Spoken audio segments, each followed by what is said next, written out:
بسم الله الرحمن الرحيم. الحمد لله والصلاة والسلام على رسول الله وعلى آله وصحبه ومن والاه وبعد. إخواني الكرام السلام عليكم ورحمة الله وبركاته. আমরা আলোচনা করছিলাম গত সপ্তাহে الدكتور الشيخ محمد بن عمر بزمول حفظه الله একটা লেকচার الثبات على المنهج বা মানহাজের উপরে অটল অবিচল থাকা বিষয়ে শেখ হাফিজাহুল্লাহ প্রদত্ত একটা লেকচার থেকে আমরা আলোচনা করছিলাম এবং গত সপ্তাহে সেই আলোচনা থেকে যে অংশটুকু আমরা অনুবাদ করে আপনাদের সামনে পেশ করছিলাম সেটুকু ছিল যে সাবাতের অর্থ কি, মানহাজের অর্থ কি, অটল বা অবিচল থাকার অর্থ কি, মানহাজ বলতে কি বোঝা যায় এবং মালাইকারা কিভাবে মুমিনদেরকে অটল এবং অবিচল থাকতে সহযোগিতা করেন এবং সেখানে আলোচনা হয়েছিল যে কলবটা হচ্ছে অটল অবিচল থাকার জায়গা বা বস্তু। যে বস্তুটা অটল বা অবিচল থাকা চাই সেটা হচ্ছে কলব। ওলট পালট যেটা হয় সেটাও মানুষের কলবের মধ্যে হয় এবং অটল বা অবিচল যদি থাকে তাহলে সেটা কলবই থাকে। তো এই জন্য কলবের অটল অবিচল থাকার জন্য আল্লাহ সুবহানাহু ওয়া তাআলার কাছে প্রার্থনা করা প্রয়োজন। এতটুকু আলোচনা হয়েছিল। আজকের আলোচনা বিষয়বস্তু শেখ তার ধারাবাহিক আলোচনায় এই পর্যায়ে যে বিষয়গুলা বলেছেন সেটা হচ্ছে আহাম্মিয়াতুস সাবাত আলা দ্বীন ওয়া তালাবিহি ওয়া হাজাতুল মুসলিমি ইলাইহি। দ্বীনের উপরে অটল থাকার গুরুত্ব, দ্বীনের উপরে অটল থাকা চাই এবং দ্বীনের উপরে অটল এবং অবিচল থাকার একজন মুসলমানের প্রয়োজন কি, প্রয়োজনীয়তা কি। তাহলে বিষয়টা হলো যে সাবাতের গুরুত্ব, অটল দ্বীনের উপরে অটল বা অবিচল থাকার গুরুত্বটা কি এবং কেন আমাদেরকে সাবাত বা এই অটল এবং অবিচল থাকাটা কামনা করতে হবে, আর একজন মুসলমানের জীবনে দ্বীনের উপরে অটল এবং অবিচল থাকার প্রয়োজনীয়তা কতটুকু, এই বিষয়ে আলোচনা করতে যে শেখ হাফিজাহুল্লাহ বলছেন যে সাবাত আলা দ্বীন, দ্বীনের উপরে অটল থাকা বা অবিচল থাকা, এইটা ছিল আম্বিয়া আলাইহিমুস সালাতু ওয়াস সালামদের ওসিয়া। তারা নিজের সন্তানাদিকে, মানব জাতিকে এই দ্বীনের উপরে অটল এবং অবিচল থাকার ওসিয়ত করে গেছেন। ওসিয়ত সম্পর্কে আপনারা জানেন যে এটা নসিহত থেকেও আরেকটু গুরুত্বপূর্ণ বিষয়, নসিহত থেকেও আরো বেশি গুরুত্বপূর্ণ, যেটার মধ্যে আরো বেশি হৃদ্যতা, আন্তরিকতা এবং যে বিষয়ের গুরুত্ব অনেক বেশি, সেটাই হচ্ছে ওসিয়া। আম্বিয়া আলাইহিমুস সালাতু ওয়াস সালামদের ওসিয়ত ছিল দ্বীনের উপরে অটল এবং অবিচল থাকা। তারা এই বিষয়ে ওসিয়ত করে গেছেন। সুতরাং তাদের ওসিয়ত থেকে বোঝা যায় যে সাবাতের বিষয়টা কতটুকু গুরুত্বপূর্ণ হতে পারে। যেমন কোরআনে কারীমে আল্লাহ সুবহানাহু ওয়া তাআলা ইরশাদ করেছেন, ووصى بها إبراهيم بنيه ويعقوب يا بني إن الله اصطفى لكم الدين فلا تموتن إلا وأنتم مسلمون। সূরা বাকারার 132 নম্বর আয়াতে আল্লাহ সুবহানাহু ওয়া তাআলা বলছেন যে এরই ওসিয়ত করে গেছেন ইব্রাহিম তার সন্তানদিগকে এবং ইয়াকুব, যে হে আমার সন্তানরা, নিশ্চয় আল্লাহ তোমাদের জন্য দিন মনোনীত করেছেন, অতএব তোমরা মুসলমান না হয়ে মৃত্যুবরণ করো না। অর্থাৎ তোমরা কেবল ইসলামের উপরে মৃত্যুবরণ করো। ওয়ালা তামুতুন্না ইল্লা ওয়া আনতুম মুসলিমুন।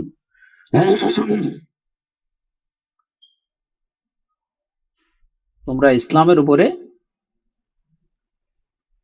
মুসলমান না হয়ে মৃত্যুবরণ করো না, অর্থাৎ ইসলামের উপরে মৃত্যুবরণ করো, অন্য কোন ধর্মের উপরে মৃত্যুবরণ করো না। এটা ছিল ইব্রাহিম আলাইহিস সালাতু ওয়াস সালামের ওসিয়া, ইয়াকুব আলাইহিস সালাতু ওয়াস সালামের ওসিয়া। তো তাদের ওসিয়ত ছিল যেন, এই ওসিয়তটা কাদের প্রতি ছিল? ওয়াসা বিহা ইব্রাহিম বানিহি ওয়া ইয়াকুব। এই ওসিয়তটা ইব্রাহিম করেছিলেন তার সন্তানদেরকে, এবং ইয়াকুব আলাইহিস সালাম তার সন্তানদেরকে এই ওসিয়তই করেছিলেন। যেমন এর পরের আয়াতেই আসছে, আম কুনতুম শুহাদা ইয হাদারা ইয়াকুব আল মাউত ইয ক্বালা লিবানিহি মা তা'বুদুনা মিন বা'দি قالوا نعبد إلهك وإله آبائك إبراهيم وإسماعيل وإسحاق إلها واحدا ونحن له مسلمون.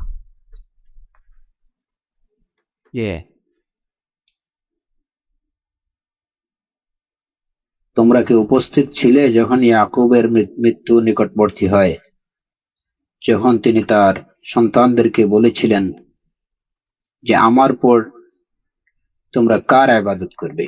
মা তা'বুদুনা মিন বা'দি। তো তারা বলেছিলেন না'বুদু ইলাহাক, আমরা আপনার এবং আপনার পিতৃপুরুষ ইব্রাহিম, ইসমাইল এবং ইসহাকের যিনি ইলাহ, যিনি উপাস্য, আমরা তারই ইবাদত করব। ইলাহাম ওয়াহিদা, যিনি একক উপাস্য। ওয়া নাহনু লাহু মুসলিমুন, আর আমরা তার প্রতি আত্মসমর্পণকারী।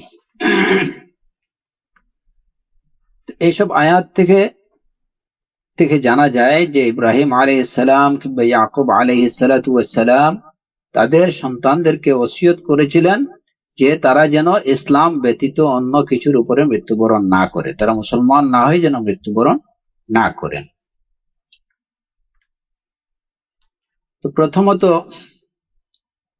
এই ওসিয়তে তাদের ওসিয়ত শব্দটাই বোঝায় যে এই যে ইসলামের উপরে মৃত্যুবরণ করা, ইসলামের উপরে সাবাত থাকা, দিনের উপরে অটল থাকা, এই বিষয়টা কতটুকু গুরুত্বপূর্ণ যে আম্বিয়া আলাইহিমুস সালাতু ওয়াস সালামরা তাদের সন্তানদেরকে এই বিষয়ে ওসিয়ত করেছেন। এই আয়াতের মধ্যে আমি শুধুমাত্র আপনাদের বোঝার জন্য এখানে কিছু বিষয়ে অতিরিক্ত কিছু বিষয় আলোচনা করছি। শেখ হাফিজাহুল্লাহর ওই বক্তব্যটা আরেকটু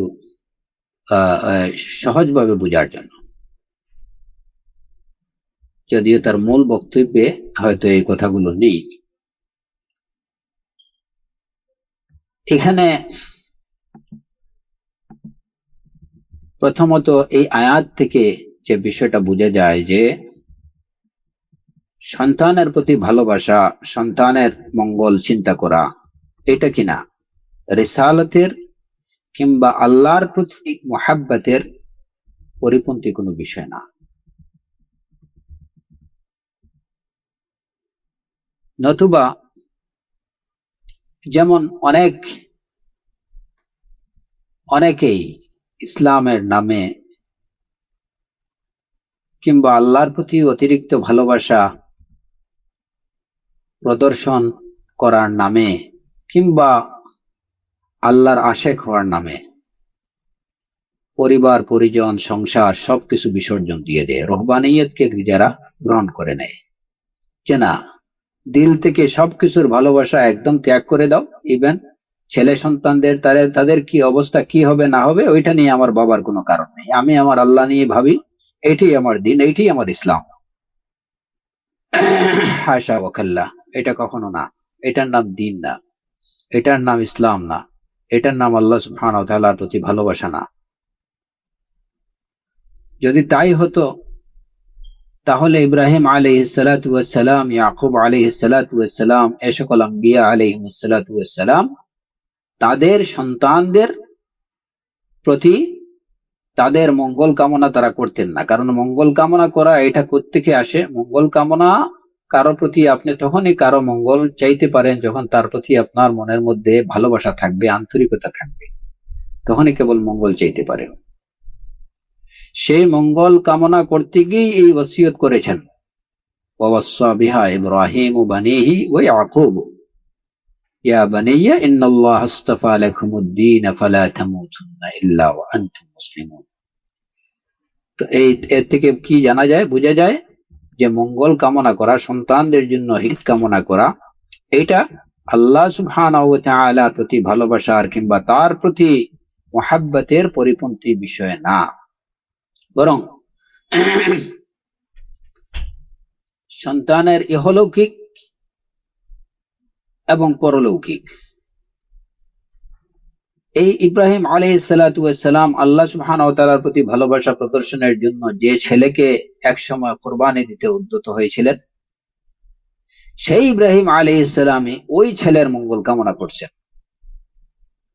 ওই ছেলেকে ওসিয়ত করে যাচ্ছেন, যে ওসিয়তটা তার ইহকালীন এবং পরকালীন মঙ্গল নিয়ে আসবে।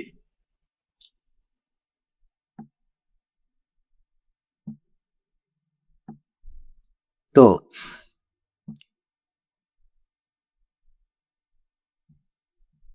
যেভাবে একজন পিতার দায়িত্ব হলো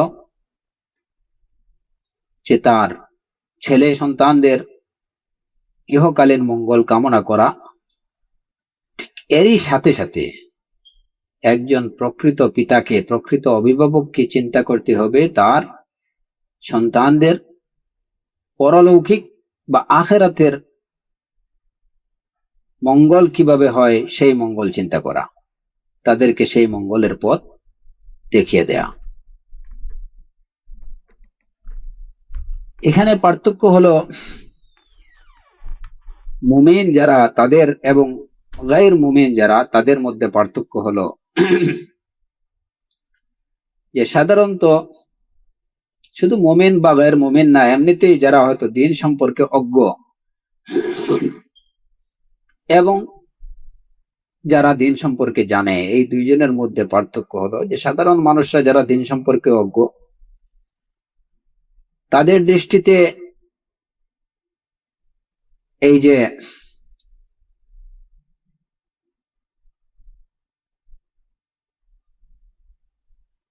তারা মনে করে যে দুনিয়ার ধন সম্পদ এইগুলোই হচ্ছে তার সন্তানদের জন্য প্রকৃত মঙ্গল এবং এগুলোই হচ্ছে তাদের সন্তানের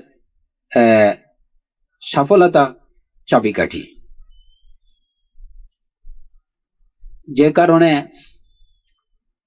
যেমন একজন সাধারণ মানুষ, অজ্ঞ মানুষ যারা দিন সম্পর্কে জানে না, এরা মৃত্যুর সময় চিন্তা করবে, এদের চিন্তা থাকে যে আমি মরার আগে বা আমি মরার সময় যেন এত কিছু রেখে যেতে পারি যে আমার ছেলে সন্তানরা নিশ্চিন্তে বসে খেতে পারে।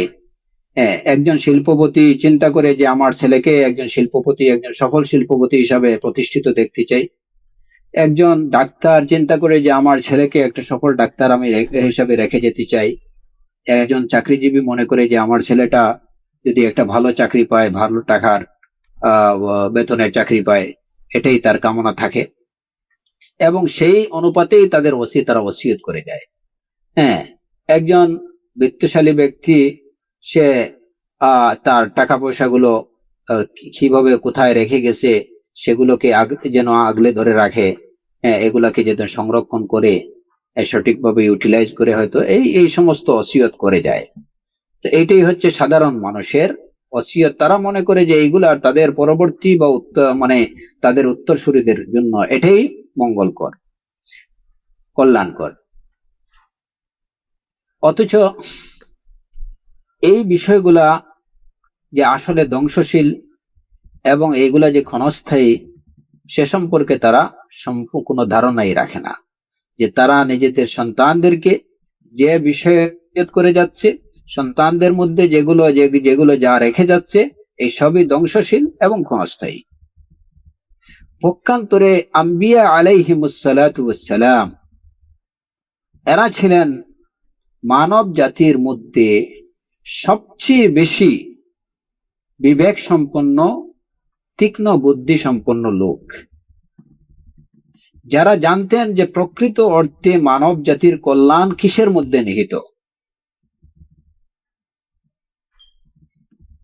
মানব জাতির প্রকৃত কল্যাণ, দুনিয়া এবং আখিরাতের কল্যাণ, প্রকৃত কল্যাণ কোন বস্তু, কোন সব বস্তুর মধ্যে নিহিত, আম্বিয়া আলাইহিমুসসালাতু ওয়াসসালাম তারা খুব ভালো করে সেটা জানতেন।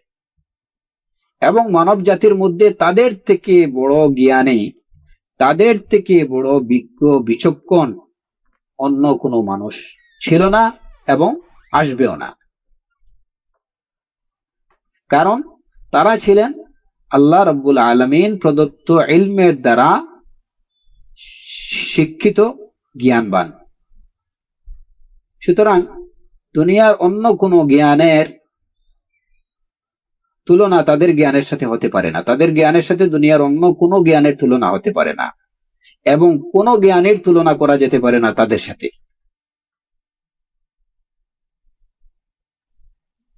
তো সেই পরিপক্ক জ্ঞানের অধিকারী, আল্লাহ রাব্বুল আলামিন প্রদত্ত জ্ঞানের অধিকারী, বিজ্ঞ বিচক্ষণ আম্বিয়া আলাইহিমুসসালাতু ওয়াসসালাম তারা জানতেন যে মানব জাতির ইহপরকালীন কল্যাণ কোন জিনিসের মধ্যে, কোন বস্তুর মধ্যে নিহিত, তাদের সন্তানদের প্রকৃত কল্যাণ কিসের মধ্যে নিহিত।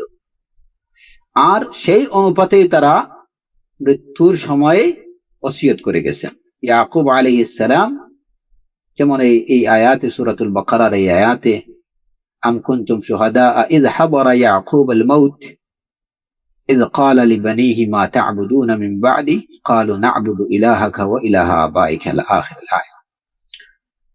এমনি ভাবে ইব্রাহিম আলাইহিস সালাম ওসিয়ত করে গেলেন, ওয়া ওয়াসসা বিহা ইব্রাহিমু বানিহি ওয়া ইয়াকুব ইয়া বানিয়া ইন্নাল্লাহা আস্তাফা লাকুমুদ-দীন ফালা তামুতুন্না ইল্লা ওয়া আনতুম মুসলিমুন। তো আম্বিয়া আলাইহিমুসসালাতু ওয়াসসালাম তারা এবং তাদের প্রকৃত অনুসারী যারা, আম্বিয়া আলাইহিমুসসালাতু ওয়াসসালামের প্রকৃত অনুসারী যারা, প্রকৃত আউলিয়া উল্লাহ যারা, তারাও কিন্তু ওই বিষয়েরই ওসিয়ত করেন, নসিহত করেন তাদের জাতিকে, তাদের সন্তানদেরকে। এবং সেটা কি, ফালা তামুতুন্না ইল্লা ওয়া আনতুম মুসলিমুন। সেই ওসিয়তটা কোন বিষয়ে ছিল? সাবাত আলাদ-দ্বীন। ওসিয়তটা ছিল সাবাত আলাদ-দ্বীন। কারণ তারা জানতেন যে এই দ্বীনের উপরে অটল এবং অবিচল থাকার মধ্যেই তাদের যে সন্তানদের, তাদের জাতির ইহ এবং পরকালীন সার্বিক কল্যাণ নিহিত রয়েছে। এই কারণেই তারা তাদের সন্তানদেরকে এই বিষয়ে ওসিয়ত করে গেছে। প্রথমত সন্তানরা, এখানে সন্তানদের কথা বলা হয়েছে যে সন্তানদের সাথে তাদের দুটো সম্পর্ক। প্রথম সম্পর্ক হলো সন্তানের সাথে তার তাবেঈ সম্পর্ক, যেটা ন্যাচারাল রক্তের সম্পর্ক। আর দ্বিতীয়ত হলো শরঈ সম্পর্ক, একজন পিতা এবং একজন নবী একই সাথে। তো সেই সন্তানকে যে ওসিয়ত করে গেছেন,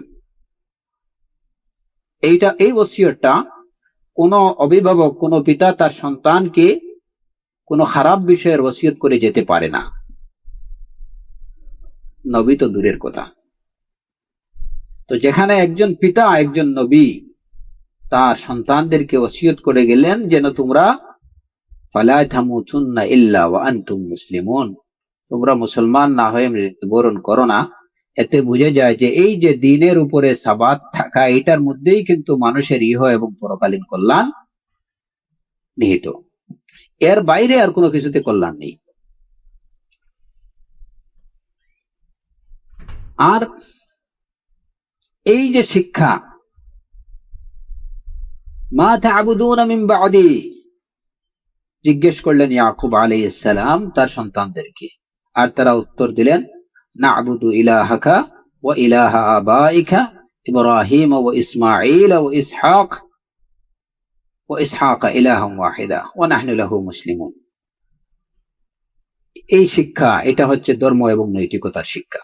আর এই শিক্ষাটাই হচ্ছে একটা সন্তানের জন্য সবচেয়ে বড় সম্পদ। পিতামাতা থেকে এই শিক্ষা, যখন একজন পিতামাতা এই শিক্ষাই দেবে সন্তানদেরকে, এবং এটি হচ্ছে সন্তানকে সবচেয়ে বড় সম্পদ দান করা।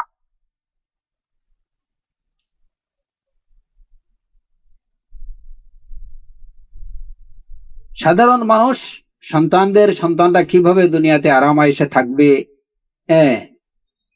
এই দিকেই তাদের মনোযোগ থাকে সবচেয়ে বেশি। আর আম্বিয়া আলাইহিমুস সালাতু ওয়াস সালাম এবং তাদের পদাঙ্ক অনুসারী যারা, প্রকৃতপক্ষে তাদের পদাঙ্ক অনুসারী যারা, তাদের লক্ষ্য ছিল যে তাদের সন্তানরা, তাদের জাতিরা কিভাবে ইহ এবং পরকালীন শান্তি এবং মুক্তি অর্জন করতে পারে। ওই শিক্ষাই তারা কিন্তু দিয়ে গেছেন। তাদের কাছে ছিল ধর্মীয় এবং নৈতিক শিক্ষাটাই ছিল তাদের কাছে সবচেয়ে বড় অমূল্য সম্পদ। নিজের জাতিকে, নিজের সন্তানকে ওই শিক্ষা দেওয়ার জন্যই তারা ছিলেন সচেষ্ট। কারণ ওইটার মধ্যে, এই শিক্ষার মধ্যেই তাদের সফলতা, তাদের সুখ শান্তি সবকিছু নিহিত, এটা তারা জানতেন।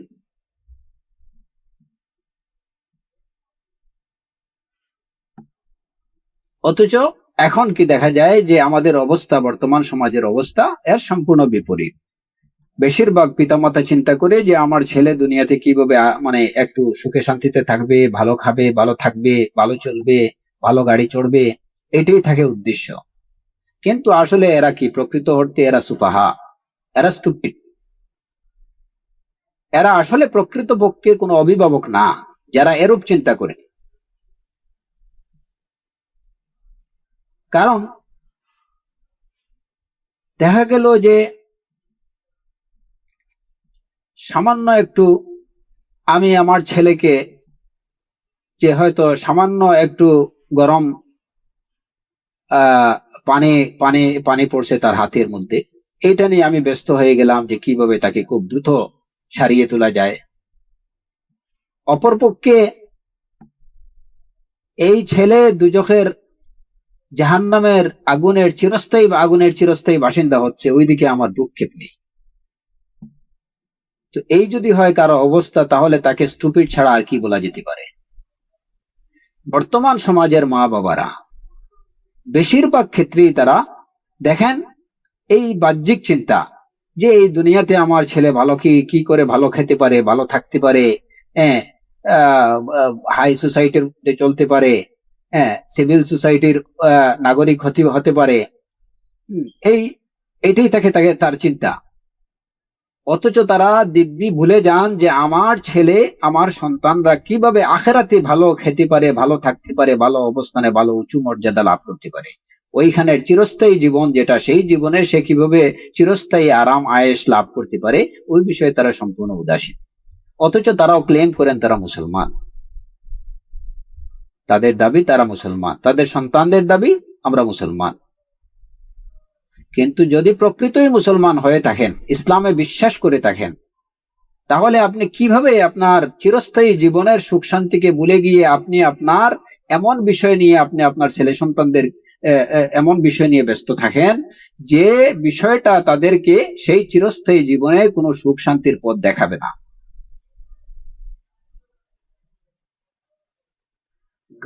বাচ্চার গায়ে, সন্তানের গায়ে একটা কাঁটা ফুটলো, ওইটা বের করার জন্য একদম স্কয়ার হসপিটাল পর্যন্ত পৌঁছে গেলেন খুব দ্রুত, প্রাইভেট বিমানে করে কিংবা যেভাবেই হোক। অথচ তার গলায় যে হালকুম জাক্কুম, তার গলায় জাক্কুম, অতি যন্ত্রণাদায়ক কাঁটা যখন বিঁধবে, ওই কাঁটা থেকে কিভাবে নিজের সন্তানকে রক্ষা করা যায়, ইন্না শাজারাতাজ যাক্কুম তুআমুল আথীম কালমুহ।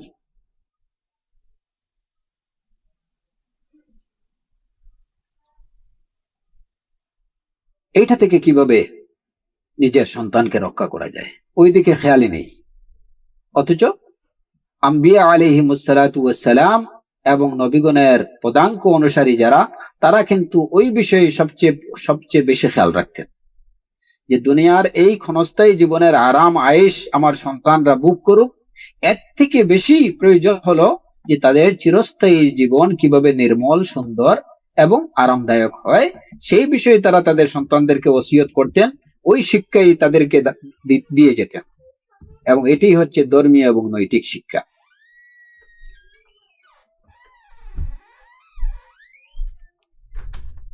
এই আয়াত থেকে এই বিষয়গুলা জানা যায়। ওয়াসাা বিহা ইব্রাহিম ওয়া বানিহি ওয়া ইয়াকুব।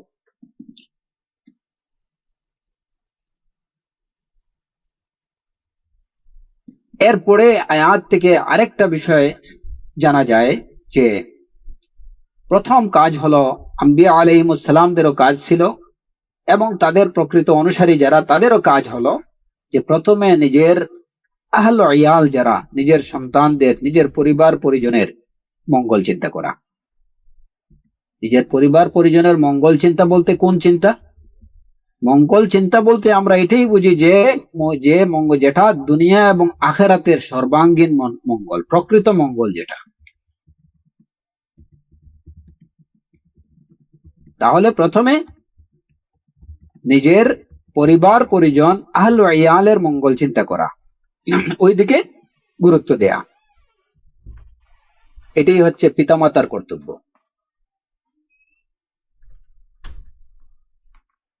মাতা পিতার কর্তব্য হলো প্রথমে নিজের সন্তানের কিংবা অভিভাবকের কর্তব্য হলো প্রথমে নিজের তার অভিভাবকত্বে বা তার অধীনস্থ যারা আছে তাদের মঙ্গল চিন্তার দিকে মনোযোগ দেয়া। আর পিতামাতার কাছে সন্তানের প্রাপ্য এটাই, পিতামাতার কাছে সন্তানের প্রথম প্রাপ্য এটাই যে কিভাবে তার মঙ্গল লাভ হয়, সে মঙ্গল সাধন করতে পারে, সেই পথই তাকে তার পিতামাতা দেখাবে। এটাই পিতামাতার উপরে একজন সন্তানের অধিকার। তো এই যে প্রথমত সন্তানদের দিন শিক্ষা দেয়া, মৌলিক নৈতিক চারিত্রিক শিক্ষা দেয়া, ধর্মীয় শিক্ষা প্রদান করা, তাদেরকে তাদের চিরস্থায়ী জীবনের সুখ শান্তি আরাম আয়েশ লাভের পথ দেখানো, এটি হচ্ছে পিতামাতার কর্তব্য। এটাই ছিল আম্বিয়া আলাইহিমুস সালামদের কর্তব্য। তারাও কিন্তু প্রথমে তাদের সন্তানদেরকে বা তাদের পরিবার পরিজনদেরকে কিন্তু তারা প্রথমে দাওয়াত দিয়েছেন, এই বিষয়ের প্রতি দিক নির্দেশনা দিয়েছেন। প্রথমে নিজের পরিবার পরিজনদেরকে, নিজের সন্তানদেরকে। আর সুতরাং তাদের অনুসারী যারা, তাদের কাজ হলো এখনো যারা দ্বীনের পথে চলেন, দাঈ ইলাল্লাহ যারা, দুআত ইলাল্লাহ যারা, কিংবা এবং যারা আম্বিয়া আলাইহিমুস সালাতু ওয়াস সালামের পথ অনুসরণ করে চলেন, মুমিনিনদের পথ অনুসরণ করে চলেন, তাদের কর্তব্য হলো যে সর্বপ্রথম নিজের পরিবার পরিজন বা সন্তানদেরকে দ্বীনি শিক্ষা দেয়া এবং তাদেরকে চিরস্থায়ী মঙ্গলের পথ নির্দেশনা দেয়া। এর মধ্যে কেন এই কাজটা কেন জরুরি? এর মধ্যে দুটো ফায়দা নিহিত আছে। প্রথমত যে সন্তানদের সাথে পিতামাতার বা পরিবার পরিজনের সাথে একটা দৈহিক সম্পর্ক থাকে, একটা ব্লাডের সম্পর্ক, রক্ত সম্পর্ক থাকে, যে কারণে বা তাদের প্রতি একটা প্রাকৃতিক ভালোবাসা, যেটা মুহাব্বাত তাবঈয়া, আল্লাহ সুবহানাহু ওয়া তাআলা প্রদত্ত একটা ন্যাচারাল ভালোবাসা, সন্তানদেরও বাবা মার প্রতি থাকে, বাবা মারও সন্তানদের প্রতি ভালোবাসা থাকে। এটা হচ্ছে মুহাব্বাত তাবিঈয়া।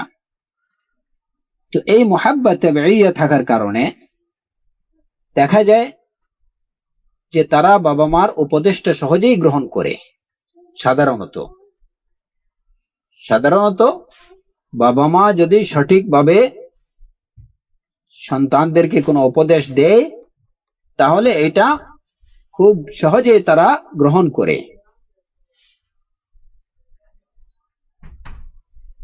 এই যে এই কথা, মানে সহজ কথাটা, সঠিক সত্য কথাটা সহজভাবে গ্রহণ করার একটা সম্ভাবনা থাকে। বাহিরের একটা লোককে আপনি হয়তো একটা কথা বললেন, তার থেকে যত দ্রুত আপনি পজিটিভ আনসার পাওয়ার আশা করেন, তার থেকে বেশি দ্রুত আপনি আপনার ছেলেকে, আপনি আপনার মেয়েকে যখন কোনো কিছু বলবেন, তার থেকে দ্রুত ওই ছেলে বা মেয়ে থেকে পজিটিভ আনসার আপনি আশা করতে পারেন। কারণ এর সাথে সম্পর্ক হলো আপনার একদম ব্লাডের সম্পর্ক, মুহাব্বাত তাবিঈয়া। তো এই মুহাব্বাত তাবিঈয়া থাকার কারণে দেখা যাবে যে আপনি আপনার ছেলেকে, আপনি আপনার মেয়েকে, আপনি আপনার ভাতিজাকে, আপনি আপনার আপনার একদম নিকটস্থ পরিবার পরিজন যারা, তাদেরকে যখন আপনি কোনো বিষয়ে দাওয়াত দেবেন, তো এই দাওয়াতটা তারা দ্রুত কবুল করবে, এটা আশা করা যায়। বাইরের কোনো মানুষকে বাইরের কোনো মানুষের আপনার দাওয়াতটা বাইরের কোনো মানুষ যত দ্রুত কবুল করবে, তার থেকে বেশি দ্রুত আগে এরা কবুল করার সম্ভাবনা থাকে। তো এই কারণে আম্বিয়া আলাইহিস সালামরাও তারাও শুরু করতেন তাদের পরিবার পরিজন থেকে। ইব্রাহিম আলাইহিস সালাম, ইয়াকুব আলাইহিস সালাম তাদের সন্তানদেরকে ওসিয়ত করে গেলেন।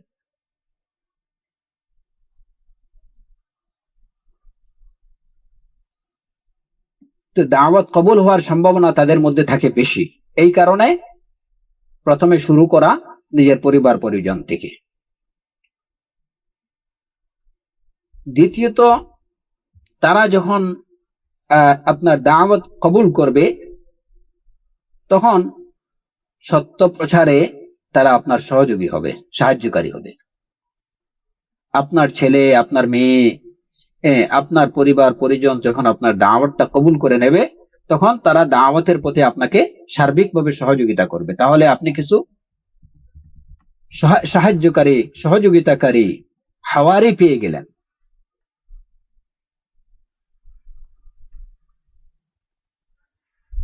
দ্বিতীয়ত, এখানে আরেকটা কি আছে যে পরিবার পরিজন থেকে দাওয়াত শুরু করার মধ্যে আরেকটা ফায়দা আছে, যে যখন প্রত্যেকটা ফ্যামিলির অভিভাবক, প্রত্যেকটা পরিবারের অভিভাবক যখন তার অধীনস্থ তার পরিবার পরিজনকে দ্বীনি শিক্ষা, ধর্মীয় শিক্ষা, নৈতিক শিক্ষা দিতে থাকবে, তখন এইভাবে একটা সমাজ গড়ে উঠবে, আর এইভাবেই একটা জাতি গড়ে উঠবে। এই সুশিক্ষা, ধর্মীয় শিক্ষাটা একটা জাতির মধ্যে এটা পৌঁছে যাবে, একটা জাতি গঠন হয়ে যাবে। এইভাবে প্রত্যেকে যদি, আপনি আমি, আমরা প্রত্যেকেই যদি নিজের পরিবারের যারা আছে, আমি আমার ছেলে মেয়েদেরকে যদি দিন শিক্ষা দিই, আপনি আপনার ছেলে মেয়েকে দিন শিক্ষা দেন, তাহলে এই সব মিলেই তো আপনার পরিবার, আমার পরিবার, সব মিলেই একটা সমাজ, একটা দেশ, একটা রাষ্ট্র, একটা জাতি। তাহলে একটা জাতি গঠিত হয়ে যায়, একটা জাতির মধ্যে দাওয়াতটা পৌঁছে যায়, এবং এটা খুবই সহজে।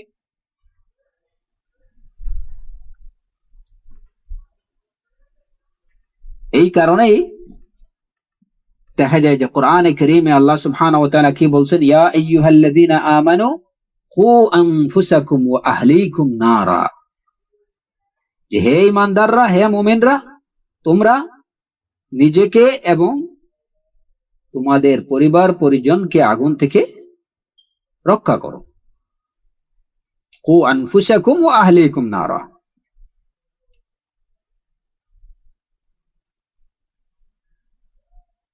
রাসূলুল্লাহ সাল্লাল্লাহু আলাইহি ওয়াসাল্লামকেও যে নির্দেশ দেয়া হলো প্রথমে কি, ওয়া আনজির আশীরাতাকাল আকরাবিন, ওয়া আনজির আশীরাতাকাল আকরাবিন, যে আপনি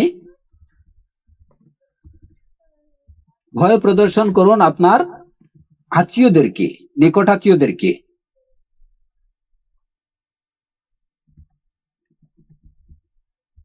অন্য আয়াতে আল্লাহ সুবহানাহু ওয়া তাআলা বলছেন, ওয়া'মুর আহলাকা বিস-সালাতি ওয়াসতাবির আলাইহা,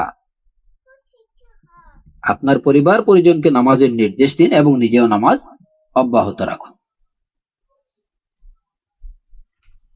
তো এই যে আয়াতগুলো থেকে আমরা কি বুঝি, যে আমাদের দাওয়াত শুরু করতে হবে নিজের পরিবার পরিজন থেকে। অনেককে দেখা যায় আমাদের সমাজে যে একজন লোক, একজন পিতা, তিনি তার ব্যক্তিগতভাবে উনি অত্যন্ত নামাজি লোক, হ্যাঁ,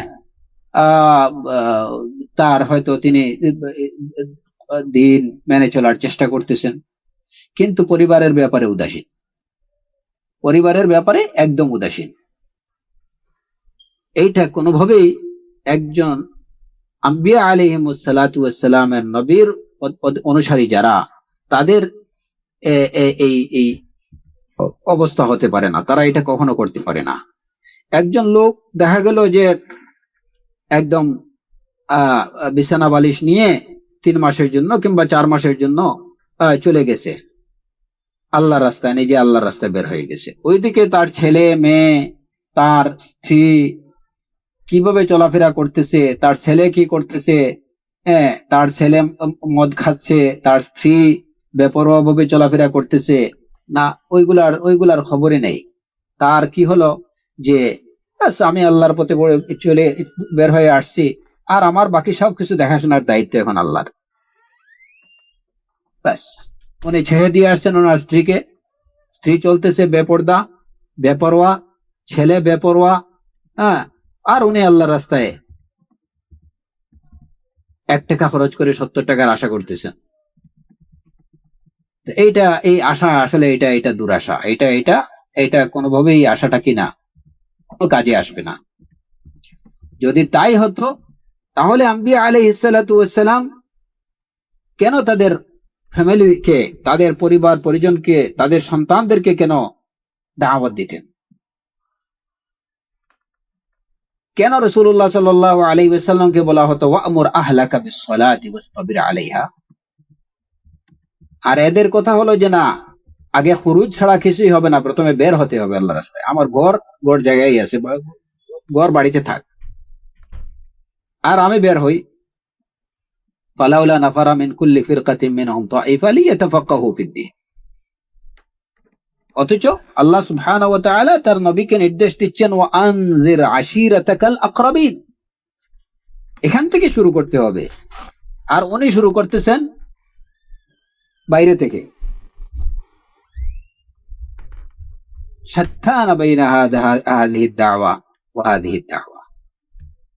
আম্বিয়া আলাইহিমুস সালাতু ওয়াস সালামের দাওয়া আর এই দাওয়ার মধ্যে এই যদি হয় দৃষ্টিভঙ্গি, তাহলে কতটুকু পার্থক্য। আল্লাহ সুবহানাহু ওয়া তাআলা বলছেন শুরু করো তোমার ঘর থেকে, আপনি বলতেছেন শুরু করেন বাইরে থেকে। আল্লাহ সুবহানাহু ওয়া তাআলা বলতেছেন প্রথমে নিজের পরিবার থেকে দাওয়াত দাও, হ্যাঁ, আপনি বলছেন যে প্রথমে আপনি বের হন, বাইরে গিয়ে বাইরের মানুষকে দাওয়াত দেন, ঘর আল্লাহর হাওলা করে দেন।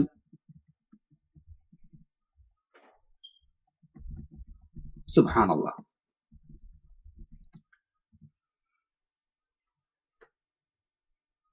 তো এখানে এই যে ঘর থেকে দাওয়াত শুরু করার মধ্যে আরেকটা ফায়দা হলো যে যখন আপনি যে দাওয়াত দিচ্ছেন, সত্যের যে দাওয়াত দিচ্ছেন, যদি আপনার পরিবার পরিজন সন্তানদেরকে দাওয়াত দেন, তারা যদি এই দাওয়াতটা কবুল করে, তাহলে বাইরে আপনার এই দাওয়াতটা অধিকতর গ্রহণযোগ্যতা পাবে।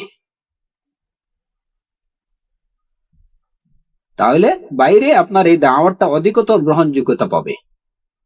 নতুবা লোকজন বলবে যে আপনি তো আপনার ঘরকেই ঠিক করতে পারেননি, আপনার ছেলেই তো ঠিক না, আপনি আমাদেরকে এসে দাওয়াত দিচ্ছেন কেন?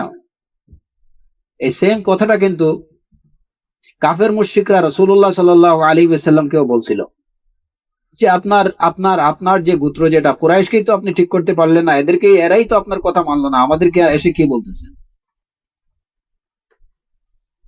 কিন্তু সেই মক্কা বিজয়ের সময়ে যখন কুরাইশরা ইসলাম গ্রহণ করে নিল, তখনই এরপরে আল্লাহ সুবহানাহু ওয়া তাআলা বলতেছেন যে এই যে দ্বীনের মধ্যে মানুষের আসা, ইয়াদখুলুনা ফি দীনিল্লাহি আফওয়াজা, দলে দলে লোক ইসলামে প্রবেশ করতে শুরু করলো। যে না, মুহাম্মদের তার নিজের গোত্র কুরাইশ ইসলাম কবুল করে নিছে, সুতরাং তারা বুঝে শুনে এটা করছে, এখন আর আমাদের কিছু বলার নেই। এই কারণে আপনি যখন আপনার পরিবার পরিজনকে ঠিক করে নিতে পারবেন, তখন আপনার এই দাওয়ার গ্রহণযোগ্যতাটা বাইরে অনেক বেশি বেড়ে যাবে। নতুবা সাধারণ যে কোনো মানুষ এটা বলতে পারে যে ভাই আপনি তো আপনার ছেলেকেই ঠিক করতে পারলেন না, আপনার ভাইকেই তো আপনি বুঝাইতে পারলেন না, তাহলে আমাদেরকে বুঝাইতে আসছেন কেন? সুতরাং ঘর থেকে দাওয়া শুরু করার মধ্যে এই আরেকটা বিশেষ ফায়দা নিহিত আছে। প্রথমত তাদেরকে আপনি আপনার আপনার পরিবার পরিজনকে সহযোগী হিসাবে পেলেন, তাদেরকে জাহান্নাম থেকে বাঁচানো হলো, তাদেরকে সহযোগী হিসাবে পেলেন। তাদের এইভাবে প্রত্যেকেই যদি নিজের পরিবারকে সংশোধন করে নিতে পারেন, তাহলে এইভাবে একটা জাতি সংশোধিত হয়ে যায়। এবং সর্বোপরি আরেকটা বিষয় হলো কি, যে এর দ্বারা বাইরের নিজের এই দাওয়াতের গ্রহণযোগ্যতা বেড়ে যায়।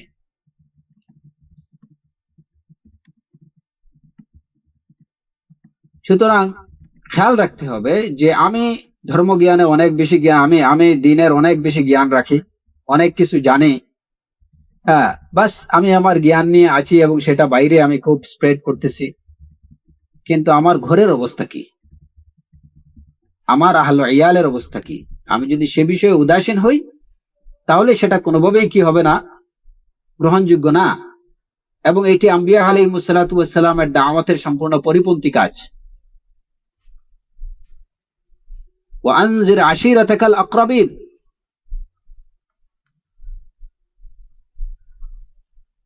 প্রথমে নিজের আকরাবিন যারা করিব নিকটাত্মীয় যারা, তাদেরকে ভয় প্রদর্শন করতে হবে। তারপরে আমাকে আস্তে আস্তে যেতে হবে বাইরে, এখানে নিজের গ্রহণযোগ্যতা গড়ে তুলতে হবে।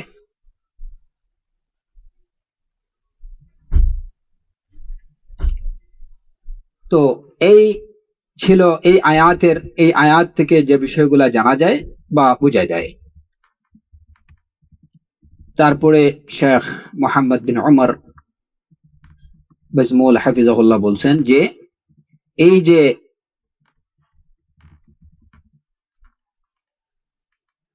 আয়াতে ইব্রাহিম আলাইহিস সালাতু ওয়াস সালাম এবং ইয়াকুব আলাইহিস সালাম তাদের সন্তানদেরকে যে বিষয়ে ওসিয়ত করে গেলেন যে ফালা তামুতুন্না ইল্লা ওয়া আনতুম মুসলিমুন, তোমরা মুসলমান না হয়ে মৃত্যুবরণ করো না, এটি হচ্ছে আসলে সিরাতে মুস্তাকিমের হিদায়া, এটি হচ্ছে সরল পথের হিদায়াত।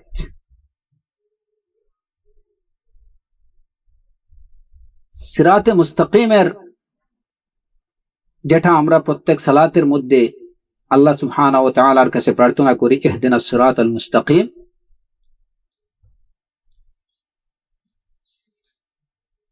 সূরাতুল ফাতিহার মধ্যে যে সূরাতুল ফাতিহা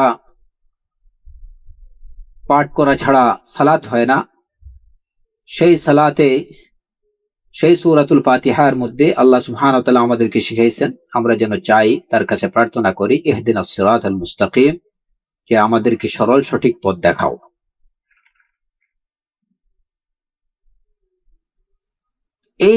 এখানে ইহদিনা আমাদেরকে পথ দেখাও, হিদায়াত দাও, সিরাতে মুস্তাকিমের হিদায়াত দাও, সিরাতে মুস্তাকিমের সরল পথ দেখাও। এই হিদায়াত কি?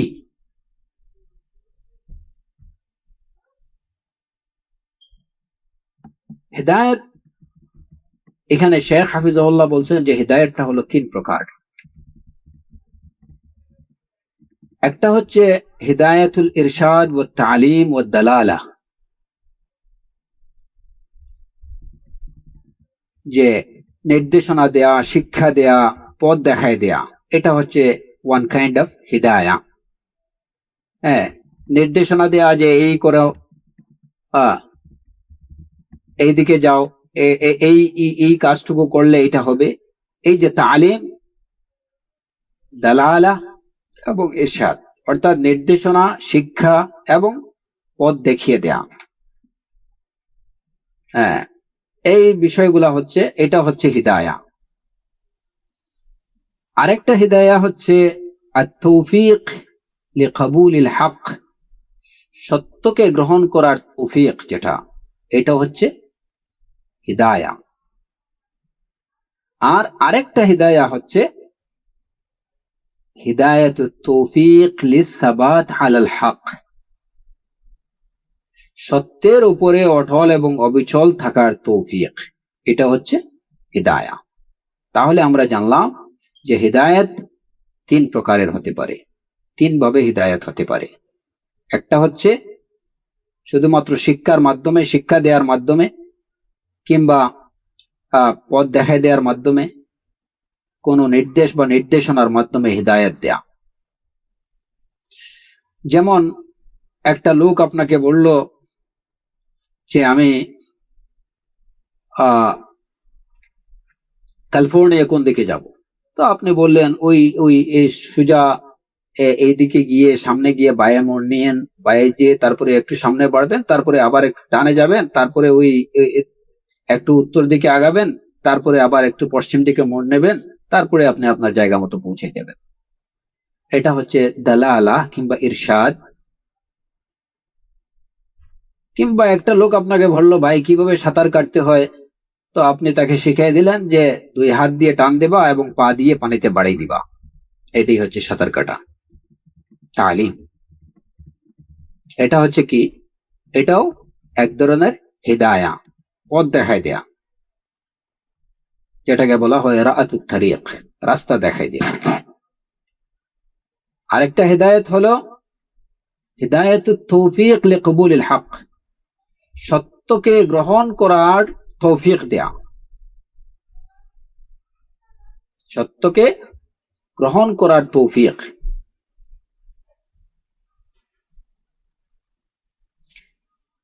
একজন লোক, আপনি একজন লোককে শিখাইলেন, শিক্ষা দিলেন যে সালাত ফরজ, সালাত এইভাবে আদায় করতে হয়, এটা হচ্ছে তালিম, এটা হচ্ছে ইরশাদ, এটা হচ্ছে এক ধরনের হিদায়া। এইটুকু জানার পরে একজন লোক এই যে সালাত পড়বে, সেই সালাত পড়ার তৌফিক লাভটা, এটা হচ্ছে আরেক ধরনের, এটা হচ্ছে হিদায়া, এটা হচ্ছে হিদায়া। সে জানে সালাত কিভাবে পড়তে হয়, সেটা শিক্ষা পাইছে, ওই হিদায়াত সে পাইছে, কিন্তু সালাত আদায় করবে, সেই সালাত আদায় করার তৌফিক লাভ করা, এটা হচ্ছে আরেক ধরনের হিদায়া।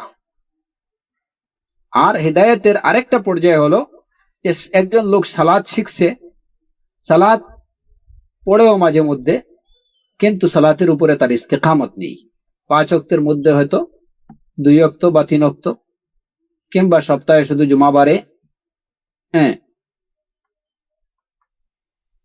এইখানে তার প্রয়োজন হয় কি, যে আত-তৌফিক লিস-সাবাত আলাল হক।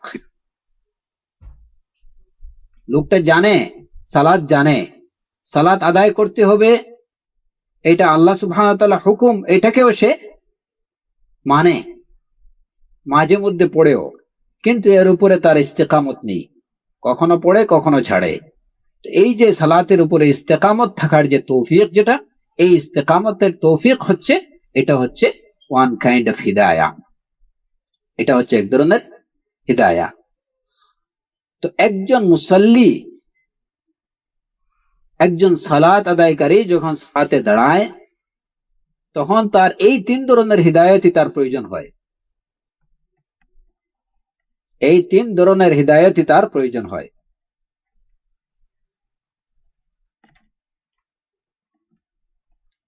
কিভাবে? যখন সালাতে দাঁড়াবে তখন সালাত সম্পর্কে তার জানা, কিভাবে সালাত আদায় করতে হয় সেটা তাকে জানতে হবে, তো এই হিদায়াত তার দরকার। এখন লোকটা যদি হঠাৎ করে ভুলে যায় যে আগে রুকু দিতে হবে না সেজদা দিতে হবে, তাহলে তো হবে না, সে সালাত আদায় করতে পারবে না। তার হিদায়াত দরকার, তালিমের যে দরকার, যেটা সেটা তার দরকার, তাকে জানতে হবে। দ্বিতীয়ত, এই সালাত তাকে সঠিকভাবে আদায় করতে হবে, এই সালাত তাকে সঠিকভাবে আদায় করতে হবে, এটাই হচ্ছে কবুলে হক। সালাত সঠিকভাবে জানে কিন্তু পড়ে না, তাহলে তো হলো না, হক কবুল করতে হবে, সালাত পড়তে হবে। একজন মুসাল্লি যখন সালাতের জন্য দাঁড়াতে যাবে, তখন তার জন্য এই 3 ধরনের হিদায়াতই তার প্রয়োজন। প্রথমত সঠিকভাবে সালাত জানার এই যে ইরশাদ এবং তালিম, যেটা তালিমের মাধ্যমে এই সঠিকভাবে সালাত তার জানা দরকার, এই হিদায়াত তার দরকার। দ্বিতীয়ত হলো এই সালাত আদায় করতে হবে তাকে সঠিকভাবে, সেই তৌফিক তার দরকার, নতুবা তো সে সালাত পড়তে পারবে না। তৃতীয়ত হলো যে এই সালাতের উপরে তার ইস্তেকামত দরকার। নামাজে দাঁড়ালো, নামাজে দাঁড়ানোর পরে হয়তো 1 রাকাত পড়ে সে নামাজ ভেঙে দিল, তাহলে তো তাকে হবে না। এই সালাতের উপরে কমপ্লিট করা পর্যন্ত তাকে ইস্তেকামত থাকতে হবে, এবং এই ইস্তেকামতটা তার হতে হবে সার্বিকভাবে।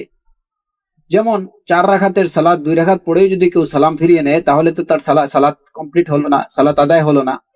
2 রাকাতের সালাত যদি 1 রাকাত পড়ে সে কি করে নেয়, ভেঙে ফেলে, তাহলে তার সালাত হলো না। সুতরাং এই সালাতটাকে পুরোপুরি কমপ্লিট হওয়া পর্যন্ত তাকে ইস্তেকামত থাকতে হবে প্রথমত। দ্বিতীয়ত হলো ইস্তেকামত দরকার যে সালাতের শুরু থেকে শেষ পর্যন্ত তাকে থাকতে হবে ইখলাস, তার মধ্যে থাকতে হবে ইখলাস। একজন লোক সালাত কিভাবে আদায় করতে হয় সেটা সঠিকভাবে জানে, সে সালাত আদায় করতেছে, এই 2 ধরনের হিদায়াতই পাওয়া গেল।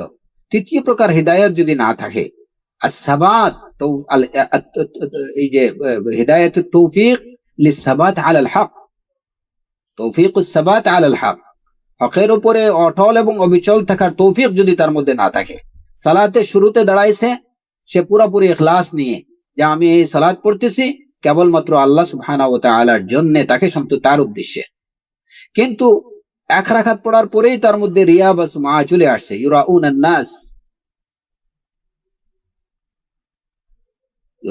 নাস ওয়ালা ইয়াযকুরুন আল্লাহ ইল্লা কালিলা। 1 রাকাত পড়ার পরেই তার মনের মধ্যে রিয়া চলে আসলো যে না, মসজিদে তো অনেক লোক, আমার সালাত অনেকে দেখতেছে, তো সালাতটাকে আরেকটু সুন্দরভাবে পড়ি যাতে মানুষ আমাকে আল্লাহর ওলি বলে, বুজুর্গ বলে, কিংবা আমি সালাতটা যদি আরো সুন্দর করে পড়ি তাহলে আমার এই তাসাউফের বাজারটা হয়তো আরেকটু গরম হবে, মানুষ আমার প্রতি আকৃষ্ট হবে। এইটুকু যদি তার মনের মধ্যে চলে আসে তাহলে তার এই সালাত তার কোনো কাজে আসবে না। এর জন্য দরকার যে আল্লাহ সুবহানাহু, এই যে হকের উপরে সাবাতের তৌফিক, হকের উপরে সাবাতের তৌফিক, যে ইখলাস নিয়ে শুরু করছিল নামাজের শুরু থেকে শেষ পর্যন্ত তাকে সেই ইখলাস তার মধ্যে থাকতে হবে। যেভাবে ওই নামাজটা পরিপূর্ণরূপে তার রুকু সুজুদ সহ পুরা রাকাতগুলো সবগুলো আদায় করতে হবে, রুকুন আরকান যা আছে সবগুলো সঠিকভাবে আদায় করার তৌফিক যেভাবে দরকার, ঠিক এমনি ভাবে এই সালাতের উপরে সার্বিকভাবে সব দিক থেকে অটল থাকতে হবে। যে ইখলাস নিয়ে সালাত শুরু হয়েছিল ওই ইখলাসের উপরেই সালাত শেষ করতে হবে। এই ইস্তেকামতের তৌফিক যেটা, এই তৌফিক দরকার। তো ইহদিনাস সিরাতাল মুস্তাকিম যখন বান্দা বলে, তখন এই হিদায়াত প্রার্থনার মধ্যে 3 ধরনের হিদায়াতই অন্তর্ভুক্ত। সে 3 ধরনের হিদায়াতই চায় যে আল্লাহ তুমি আমাকে সিরাতে মুস্তাকিম শিক্ষা দাও, জানার তৌফিক দাও, সিরাতে মুস্তাকিমকে মানার তৌফিক দাও, এবং সিরাতে মুস্তাকিমের উপরে অটল এবং অবিচল থাকার তৌফিক দাও। ইহদিনাস সিরাতাল মুস্তাকিম। এই কারণে ইবনে তাইমিয়া রাহিমাহুল্লাহ বলেন যে সবচেয়ে বেশি আনফা দুআ ওয়া আযমাহু ওয়া আহকামাহু দুআউল ফাতিহা। ইহদিনাস সিরাতাল মুস্তাকিম সিরাতাল লাযীনা আন'আমতা আলাইহিম গায়রিল মাগদুবি আলাইহিম ওয়ালাদ-দাল্লিন। যে এই দোয়াটা ইহদিনাস সিরাতাল মুস্তাকিম, এই যে সূরাতুল ফাতিহার এই দোয়াটা সবচেয়ে বেশি উপকারী দোয়া, নাফি'আ দোয়া, সবচেয়ে মহান দোয়া এবং সবচেয়ে বেশি আহকাম, হিকমাপূর্ণ, সবচেয়ে বেশি কার্যকরী দোয়া, হিকমাপূর্ণ দোয়া হলো এটা, দুআউল ফাতিহা, ইহদিনাস সিরাতাল মুস্তাকিম। এই কথার মাধ্যমে বান্দা আল্লাহ সুবহানাহু ওয়া তাআলার কাছ থেকে 3 ধরনের সাহায্য চাইতেছে, হিদায়াত চাইতেছে। তিনটেই এর মধ্যে অন্তর্ভুক্ত। এটা মহান। ইবনে তাইমিয়া রাহিমাহুল্লাহ বলছেন যে এই বান্দা হলো এই দোয়াটা হলো আনফাআত দোয়া, সবচেয়ে বেশি উপকারী দোয়া, নাফিউ, সবচেয়ে মহান দোয়া এবং সবচেয়ে বেশি প্রজ্ঞাপূর্ণ দোয়া হলো এটা। কারণ যখন আল্লাহ সুবহানাহু ওয়া তাআলা বান্দাকে সিরাতে মুস্তাকিমের পথ প্রদর্শন করবেন এবং তিনভাবেই প্রদর্শন করবেন, তখন কি হবে? তখন যখন আল্লাহ সুবহানাহু ওয়া তাআলা তাকে হিদায়াত দিবেন, তাকে পথ প্রদর্শন করবেন সিরাতে মুস্তাকিমের, তখন তার আনুগত্যের জন্য তাকে সাহায্য করবেন, তার নাফরমানি বর্জন করার জন্য তাকে সাহায্য করবেন। সুতরাং কোনো অনিষ্ট তাকে পৌঁছাবে না, দুনিয়াতেও না, আখিরাতেও না।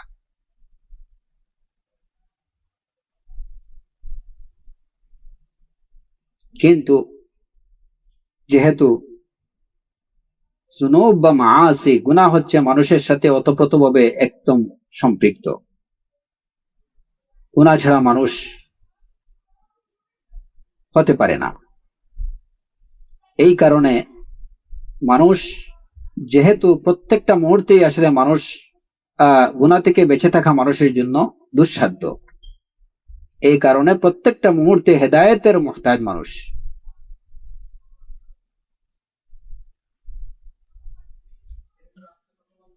খাবার বা পানীয় থেকে, পানির প্রতি মানুষের প্রয়োজনীয়তা যতটুকু, তার থেকে শত সহস্র গুণ বেশি প্রয়োজন হলো মানুষের হিদায়েতের।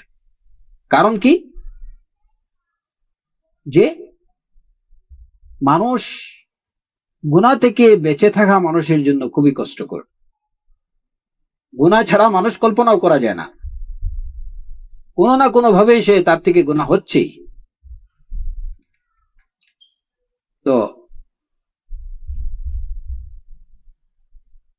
ইনসান বা মানুষের সাথে গুনাহ একদম লেগে আছে, সব সময় লেগেই আছে, যে কারণে হেদায়েতের সাথে তার প্রত্যেকটা মুহূর্ত তার হিদায়াত দরকার, প্রত্যেকটা মুহূর্ত তার হিদায়াতের প্রয়োজন। আল্লাহ সুবহানাহু ওয়া তাআলার পক্ষ থেকে এই তিন ধরনের হিদায়াতই তার প্রয়োজন। ইহদিনাস সিরাতাল মুস্তাকিম। মানুষের তার খাবার বা পানীয়ের প্রতি তার যতটুকু প্রয়োজন, এর থেকে অনেক অনেক গুণ বেশি প্রয়োজন হলো তার হিদায়াতের। কারণ কি? ওই হিদায়াতের বিরোধী যে বিষয়টা, ওই বিষয়টার সাথে সে তার সম্পর্ক একদম ওতপ্রোতভাবে, মাআসি বা জুনুবের সাথে তার সম্পর্ক ওতপ্রোতভাবে। গুনাহ তার পিছনে লেগেই আছে, গুনাহ তার পিছনে লেগেই আছে, যে কারণে হিদায়াত তার খুব বেশি প্রয়োজন। তাই প্রত্যেকটা মানুষকে মনে প্রাণে এটুকু চাইতে হবে, ইহদিনাস সিরাতাল মুস্তাকিম। অনেকে বলে যে দেখেন যে আল্লাহ সুবহানাহু ওয়া তাআলা একজন মানুষকে ঈমানের বা ইসলামের পথ দেখাইছেন, একজন মানুষ মুমিন বা মুসলমান হয়েছে, তাহলে আর হিদায়াতের মানে সওয়াল করার তার প্রয়োজন কি? তারা বলেন যে এখানে হিদায়াত চাওয়া, আল্লাহর কাছে হিদায়াত চাওয়া মানে দ্বীনের উপরে অটল এবং অবিচল থাকার প্রার্থনা করা, অথবা আরো বেশি হিদায়াত চাওয়া।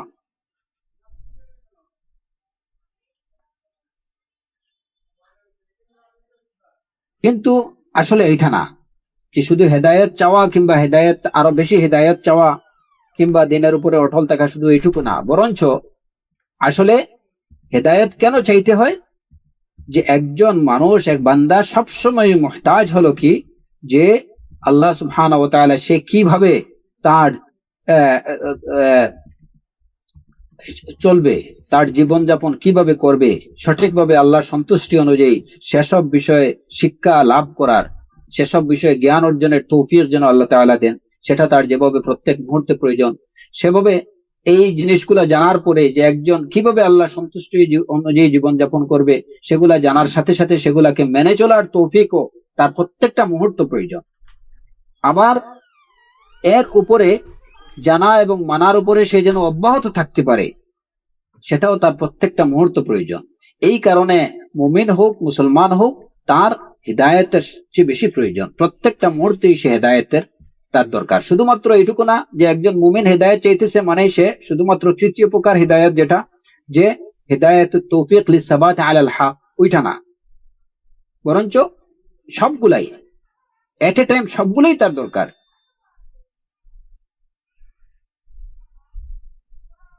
ওইগুলা জানতে হবে যে কিভাবে তার জীবনযাপন পদ্ধতিটা কেমন হবে, কেমন হলে সেটা আল্লাহ সন্তুষ্টি অনুযায়ী হবে, ওইটা যেভাবে জানতে হবে, জানার তৌফিক যেভাবে দরকার, ওই হিদায়ত যেভাবে দরকার, ওইটাকে মানার হিদায়ত ও তৌফিক প্রয়োজন, এবং এইগুলার উপরে অটল এবং অবিচল থাকার তৌফিকটাও তার দরকার।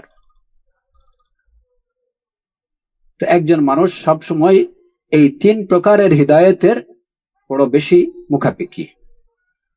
কারণ শুধু জানাটা এটা তার জন্য যথেষ্ট না, কিংবা শুধুমাত্র যে মানাটাই এটা কিনা যথেষ্ট না। একজন লোক সারা জীবন অনেক জানছে, দিন সম্পর্কে জানছে, দিনকে মেনেও চলছে, কিন্তু দেখা গেল যে মৃত্যুর আগে তার পদস্খলন হয়ে গেল, সে দিন থেকে সরে গেল, বাস কি খাসিরাত দুনিয়া ওয়াল আখিরা, সে ক্ষতিগ্রস্ত হয়ে গেল। এই জন্য সাবাতের দরকার, এবং এই তিনটা একই সাথে দরকার। নতুবা একজন লোক শুধু জানার তৌফিক বা হিদায়ত পেল, কিন্তু সে যদি না মানে, তাহলে এই ইলম, এই জানাটা তার জন্য তার বিরুদ্ধে প্রমাণ হয়ে যাবে। এই কারণে তার দরকার যে সে জানবে, আল্লাহ সুবহানাহু ওয়া তাআলার তৌফিক দরকার যেন সে এর উপরে আমল করতে পারে। নতুবা সে সিরাতে মুস্তাকিমের হিদায়াত পাইছে এটা বলা যাবে না। সিরাতে মুস্তাকিমের হিদায়াত পাইছে কেবল তখন বলা যাবে যখন জানার সাথে সাথে ওইটার উপরে সে আমল করবে, এবং এইটার উপরে যখন সে ইস্তেকামত থাকবে। এই কারণেই আল্লাহ সুবহানাহু ওয়া তাআলা তার বান্দাদের শিখাই দিয়েছেন যেন তারা প্রত্যেক সালাতের প্রত্যেক ওয়াক্তে প্রত্যেক রাকাতে সূরাতুল ফাতিহা পাঠ করে, যে সূরাতুল ফাতিহার মধ্যে এই মহান দোয়া রয়েছে, ইহদিনাস সিরাতাল মুস্তাকিম।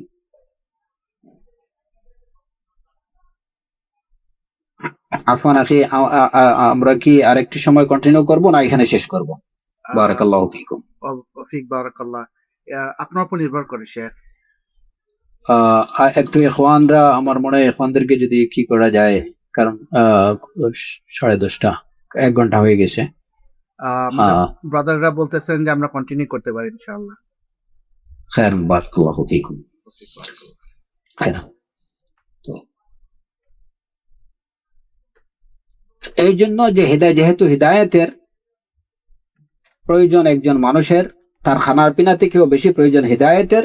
এই কারণে আর এই হিদায়াতের জন্য এই দোয়াটা হচ্ছে সবচেয়ে বেশি জামিআ, ইহদিনাস সিরাতাল মুস্তাকিম, যে দোয়াটা আমরা পাঠ করি সূরাতুল ফাতিহার মধ্যে।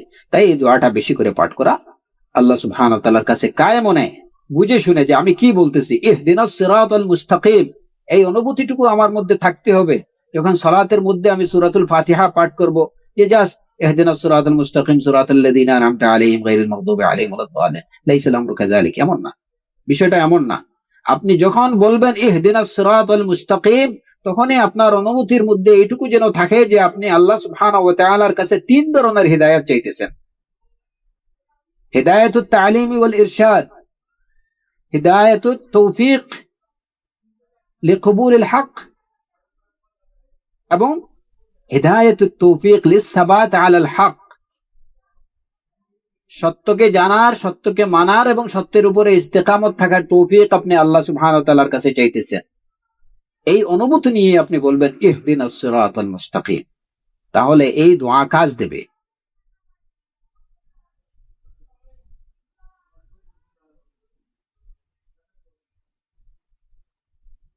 একজন মুসলমান, সে তার দিনের মধ্যে অনেক ইবতিলা, দিনের বিষয়ে তার উপরে অনেক মুসিবত আসে। এই অবস্থায় তার করণীয় কি? তার কাজ হলো সবর, ধৈর্য ধারণ করা, তাড়াহুড়া পরিত্যাগ করা।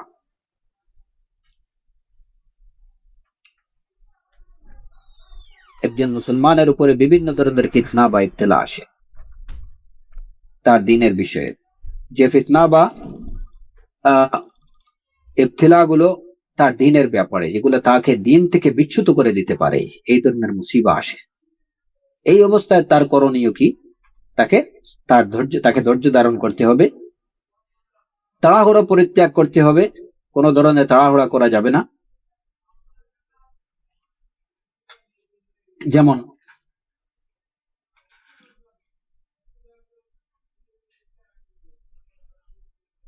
অনেক সময় দেখা যায় যে জালেমরা, অমুসলিমরা মুসলমানদের উপরে অন্যায়ভাবে আক্রমণ করতেছে।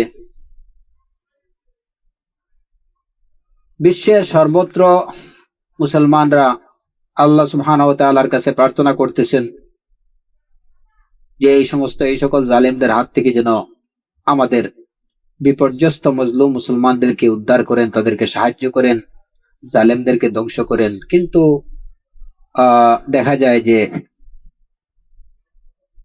সহসা এই দোয়া কবুল হওয়ার কোনো আলামত দেখা যাচ্ছে না। তাদের মধ্যে তাড়াহুড়া চলে আসে যে এত শত সহস্র লক্ষ কোটি মুসলমানরা দোয়া করতেছে, কিন্তু না, দোয়া কবুল হওয়ার কোনো আলামত তো দেখা যাচ্ছে না। তাড়াহুড়ার কোনো কারণ নেই। আমহিল হুম রুয়াইদা, কাফিরদেরকে একটু অবকাশ দাও। কিংবা একজন মুসলমান তার নিজের জানের উপরে কিংবা মালের উপরে মুসিবত আসলো, সে আল্লাহ সুবহানাহু ওয়া তাআলাকে কাছে প্রার্থনা করলো, কিন্তু সেই জান বা মালের উপরে যে মুসিবত আসছে, সেই মুসিবত থেকে উদ্ধারের কোনো আলামত দেখা যাচ্ছে না। তাড়াহুড়া শুরু হয়ে গেল যে কি ব্যাপার, আমি আল্লাহকে এতভাবে বললাম, এত চাইলাম, শেষ সাথে উঠেও আল্লাহর কাছে প্রার্থনা করলাম, কিন্তু আল্লাহ সুবহানাহু ওয়া তাআলা আমার ডাক শুনলেন না, আমার দোয়া কবুল হলো না। না। কিংবা একজন মানুষের উপরে প্রচন্ড অভাব অনটনের মধ্যে একজন মুসলমান নিপতিত হলো। এই সময় তার কাছে কিছু সুদের কিংবা ঘুষের অফার আসলো যে এটা নেন, আপাতত চলেন, এটা আপনার জন্য হালাল। সে কি করবে? তার কাজ হলো, এই ধরনের নানামুখী ফিতনা একজন মুসলমানের সামনে আসতে পারে, যেগুলো তাকে দিন থেকে বিচ্যুত করতে পারে, কিংবা আল্লাহ সম্পর্কে তার বদ ধারণা, খারাপ ধারণা তার মনের মধ্যে এসে যেতে পারে। এই অবস্থায় তার করণীয় কি? তার কাজ হলো সবর, ধৈর্য ধারণ। দিনের উপরে এই সবরটাই হচ্ছে কি? সাবাত আলাদ দ্বীন। এই সবরটাই হচ্ছে সাবাত আলাদ দ্বীন, দিনের উপরে অটল থাকা। তার কাজ হলো তাড়াহুড়ো না করা। কেন হলো না, দোয়া কবুল হলো না, কেন আল্লাহর পক্ষ থেকে সাহায্য আসতেছে না?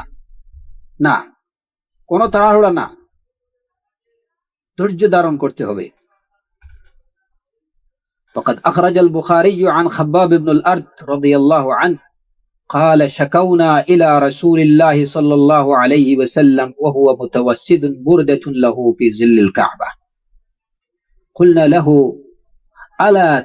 ألا تستنصر لنا، ألا تدعو الله لنا؟ قال كان الرجل في من قبلكم يحفر له في الأرض فيجعل فيه، فيجاء بالمنشار فيوضع على رأسه فيشق بإثنتين وما يصده ذلك عن دينه، ويمشط بأمشاط الحديد ما دون لحمه من عزم أو عصب وما يصده ذلك عن دينه، والله ليتمن هذا الأمر حتى يسير الراكب من صنعاء إلى حضرموت لا يخاف إلا الله أو الذئب على غنمه ولكنكم تستعجلون। খাব্বাব ইবনুল আরত রাদিয়াল্লাহু আনহু থেকে বর্ণিত যে আমরা একবার রাসূল সাল্লাল্লাহু আলাইহি সাল্লামের কাছে শিকায়াত করলাম। রাসূল সাল্লাল্লাহু আলাইহি ওয়াসাল্লাম কাবার ছায়ার নিচে একটা চাদরের উপরে ঠেক দিয়ে বসে আছেন, বিশ্রাম করছিলেন। এই সময় আমরা রাসূল সাল্লাল্লাহু আলাইহি সাল্লামের কাছে গিয়ে শিকায়াত অভিযোগ করলাম যে আপনি কেন আমাদের জন্য সাহায্য প্রার্থনা করেন না, আপনি কেন আল্লাহকে বলেন না, আল্লাহর কাছে আহ্বান করেন না। তা রাসূলুল্লাহ সাল্লাল্লাহু আলাইহি ওয়াসাল্লাম বললেন যে তোমাদের আগে এমনও লোক ছিল যে তার জন্য গর্ত খোঁড়া হতো এবং তাকে ওই গর্তের মধ্যে পোড়া হতো, এরপরে তলোয়ার দিয়ে তার মাথাকে দ্বিখণ্ডিত করে দেয়া হতো। কিন্তু এই অবস্থা, এই নির্যাতনও কিন্তু তাকে কি করেনি, ওমা ইয়াসুদ্দুহু যালিকা আন দীনিহি, তাকে তার দিন থেকে টলাতে পারেনি, সরাতে পারেনি। লোহার চিরুনি দিয়ে শরীরের মাংসের মধ্যে এমন ভাবে টান দেয়া হতো যে একদম রগ এবং হাড্ডি কুষ্ঠ সবকিছু ছেড়ে নিয়ে আসতো। এইভাবেও নির্যাতন করা হয়েছে। ওমা ইয়াসুদ্দুহু যালিকা আন দীনিহি, এরপরেও এটা তাকে তার দিন থেকে সরাতে পারেনি। ওয়াল্লাহি লা ইউতিম্মান্না হাদাল আমর, আল্লাহ এই বিষয়টাকে, এই দিনকে, ইসলামকে পরিপূর্ণ করবেনই। হাত্তা ইয়াসির আর-রাকিবু মিন সানআ ইলা হাদারমাউত লা ইয়াখাফু ইল্লাল্লাহ, সানআ থেকে হাদারমাউত পর্যন্ত একজন মানুষ চলবে, পথচারী চলবে লা ইয়াখাফু ইল্লাল্লাহ, আল্লাহ ব্যতীত আর কাউকে ভয় করবে না। এবং একজন লোক তার মেষপালের উপরেও বাঘের কোনো ভয় করবে না, যে তার মেষপালের উপরে বাঘ আক্রমণ করবে। কিন্তু বিষয়টা হলো, রাসূলুল্লাহ সাল্লাল্লাহু আলাইহি সাল্লাম বলছেন যে বিষয় হলো ওয়ালাকিন্নাকুম তাস্তাজিলুন, কিন্তু তোমরা সবকিছুতেই তাড়াহুড়া করো, তাড়াহুড়ার বিষয় না। এখানেও সাবাতের ব্যাপার, এখানেও সবর এবং সাবাতের বিষয়। ধৈর্য, অপেক্ষা করুন,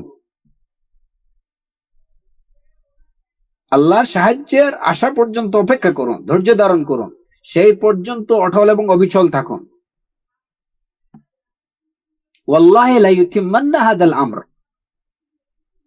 আল্লাহর শপথ যে অবশ্যই আল্লাহ এই আমরকে, অর্থাৎ এই দিনকে, এটাকে পূর্ণতা দিবেনই। এবং এই কথাটা শুধুমাত্র তখনকার মধ্যেই যে ইসলাম পরিপূর্ণতা পেয়ে গেছে সেটাই না, এই কথাটা এখনো কিন্তু প্রযোজ্য। আপনাদের আমাদের এই দাওয়া এটা কিন্তু, এটাই তো দিন। দাওয়া ইলাল কুরআন ওয়াস সুন্নাহ, দাওয়া ইলা মানহাজ সালাফ সালেহ, সালাফে সালেহিন রিদওয়ানুল্লাহি আলাইহিম আজমাইনের মানহাজের প্রতি এই যে দাওয়া, এই দাওয়াটা কি? কোরআন এবং সুন্নাহর দাওয়া। আর কোরআন সুন্নাহ কি? এটাই তো দিন। তো এই দাওয়াটাকে আল্লাহ সুবহানাহু ওয়া তাআলা পরিপূর্ণতা দান করবেনই। ওয়াল্লাহি লা ইউতিম্মান্না হাদাল আমর, এই হাদাল আমরের মধ্যে আমাদের এই দাওয়া কিন্তু হাদাল আমরের বাইরে না, এটাই কিন্তু হাদাল আমর, এই দাওয়াই। যদি আমাদের দাওয়া এটা কি হয়, আমরা যদি সঠিকভাবে কোরআন এবং সুন্নাহ অনুযায়ী সুন্নাহর দাওয়াত দিতে পারি, আলা মানহাজি সালাফ সালেহ যদি দিতে পারি, তাহলে এটাই কিন্তু হাদাল আমর, এটা পরিপূর্ণতা পাবেই।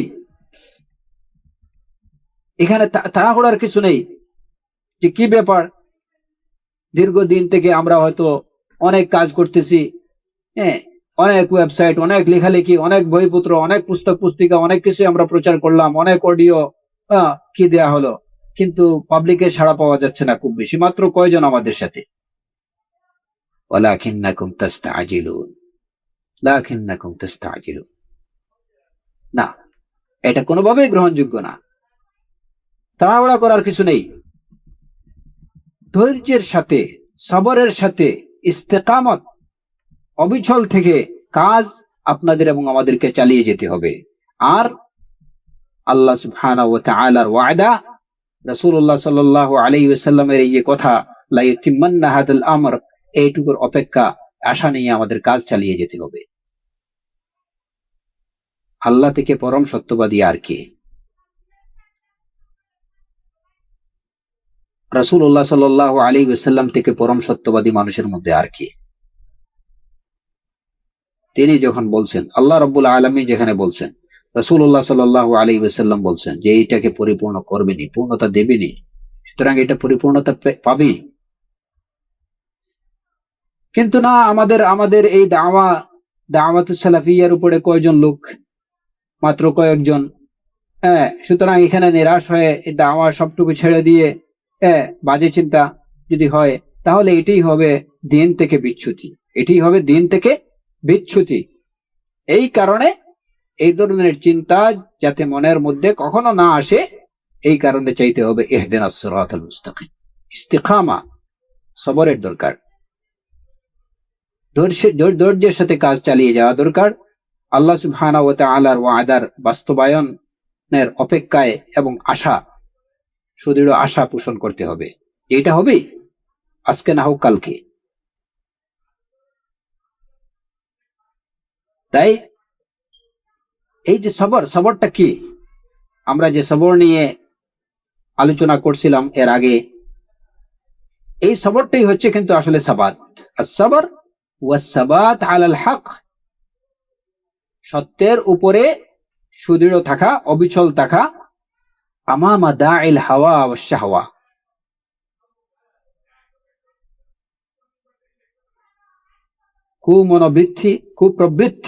প্রবৃত্তির এবং কুমনোবৃত্তির মোকাবেলায় সত্যের উপরে অবিচল থাকা, এটাই হচ্ছে সাবাত, আর এটাই হচ্ছে সাবর। মনের মধ্যে অনেক কুবাসনা আসে, প্রবৃত্তি অনেক কিছুই বলে, না হাওয়া বলে এই করো, এটা করো, দাওয়াতটাকে আরো এগিয়ে নেওয়া যাবে, হ্যাঁ দ্রুত হয়ে যাবে। অনেকে আছে শয়তান তাদেরকে প্ররোচনা দেয় যে এইভাবে, হ্যাঁ উলামায়ে কেরামদের তুমি শারহুস সুন্নাহ থেকে পড়বা, আর সালাসাতুল উসুল থেকে পড়বা, কয়েক লাইন শিখবা, আর তুমি তাওহীদ শিখবা, মানহাজ শিখবা, হ্যাঁ এইগুলা করে দিন প্রতিষ্ঠিত, এগুলা কিয়ামত পর্যন্ত, কিয়ামত চলে আসবে, এগুলা হবে না। তোমাকে করতে হবে কি, যে তুমি বের হয়ে যাও। এই বের হওয়াটা দুই ধরনের, কেউ বলে হয়তো নিজের বিছানাপত্র নিয়ে মসজিদে বের হয়ে যাও, আবার কেউ বলবে যে তুমি অস্ত্র ধারণ করে বের হও, আল খুরুজ। খাওয়ারিজদের যে চিন্তা ভাবনা, হ্যাঁ যে এইভাবে ইসলাম প্রতিষ্ঠিত হবে না, মারো মরো বাস, ডু অর ডাই। এতে হয়তো অনেক মুসলমান শিশু নারী অনেকে মারা যাবে, এইগুলা মুসলেহা। এটা বড় একটা বড় সফলতা অর্জন করতে হলে কিছু ছোট ছোট বিষয় এগুলা কুরবানি করতেই হয়, এগুলা কিছু স্যাক্রিফাইস করতে হয়, এগুলা কিছু না। আ'আযানাল্লাহু মিন যালিক, আ'আযানাল্লাহু মিন যালিক। এই ধরনের চিন্তা ভাবনা যারা দিন সম্পর্কে করে, তাদের ওয়াসওয়াসা থেকে, তাদের ফিতনা থেকে আল্লাহ সুবহানাহু ওয়া তাআলা সমগ্র মানব জাতিকে, মুসলিম উম্মাহকে হেফাজত করুন। এটা ইসলামের নামে অত্যন্ত ভয়ঙ্কর একটা চিন্তা। আপনি কিভাবে এই বিষয়ে ভাবলেন যে এটা ইসলামের জন্য কল্যাণকর, যে বিষয়টাকে রাসূলুল্লাহ সাল্লাল্লাহু আলাইহি ওয়াসাল্লাম কিংবা সাহাবায়ে কেরাম কল্যাণকর মনে করেননি?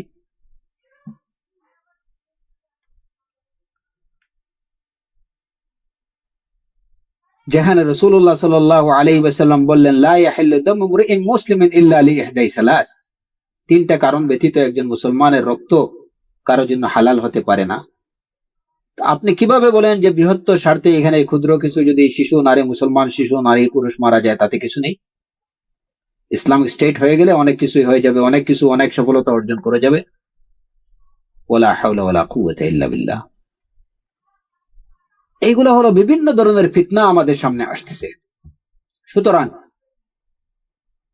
এই সব অবস্থায় আমাদের তিনটা হেদায়েতই দরকার।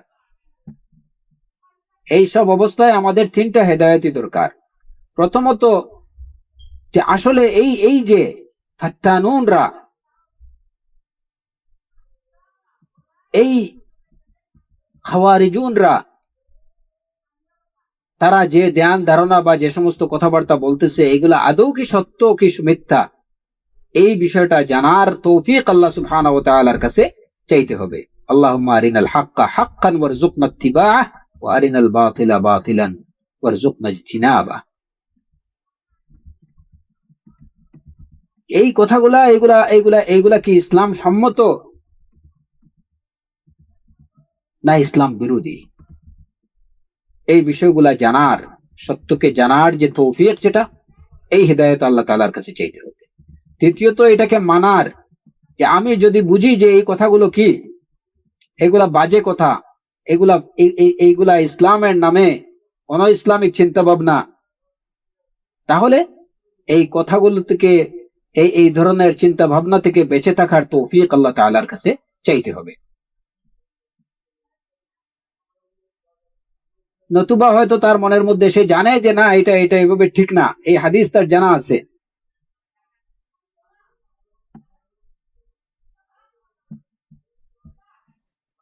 আল মুসলিমু মান সালিমাল মুসলিমুনা মিন লিসানিহি ওয়া ইয়াদিহি, সেইটা জানে, এই জানার তৌফিক বা হিদায়াত সে পাইছে, কিন্তু মানার তৌফিক যদি সে না পায়, তাহলে দেখা যাবে যে জানা সত্ত্বেও অনেক সময় কি শয়তান তাকে প্ররোচিত করছে এবং সে মনে করতেছে যে অন্য একটা যুক্তি সে এইখানে উপস্থাপন করবে। হ্যাঁ, যে ওইখানে যদি আমি যাই, হ্যাঁ আমি জানি এটা ঠিক না, কিন্তু এখন আমি একজন শ্রমিক হিসাবে বা একজন হায়ার আর ফাইটার হিসাবে আমি কি করতেছি, ওরা আমাকে পে করতেছে আর আমি এখানে ফাইট করতেছি। এখানে আমি অন্য কিছু না, যে এরা এরা যেটা করতেছে এটা সত্য জেনে করতেছে না, করতেছে এরা ঠিক না, এটা ঠিক আছে, কিন্তু আমি এখানে জাস্ট বারটিয়া হিসাবে কাজ করতেছি, বারটিয়া ফাইটার, ওরা আমাকে পে করতেছে। এটা কি কারণে এটা হতে পারে? যদি সে ওই সত্যকে মানার তৌফিক হিদায়াত যদি আল্লাহ সুবহানাহু ওয়া তাআলা থেকে প্রদত্ত না হয়, তাহলে সে সেটা করতে পারে, এই বিচ্যুতি তার থেকে ঘটে যেতে পারে। আর তৃতীয়ত হলো যে এই দুইটা হেদায়েতই সে পাইল, জানলো এবং ওইখান থেকে সে বিরত থাকলো, কিন্তু এক পর্যায়ে এসে এই ধরনের ফিতনার মধ্যে নিপতিত হয়ে যেতে পারে।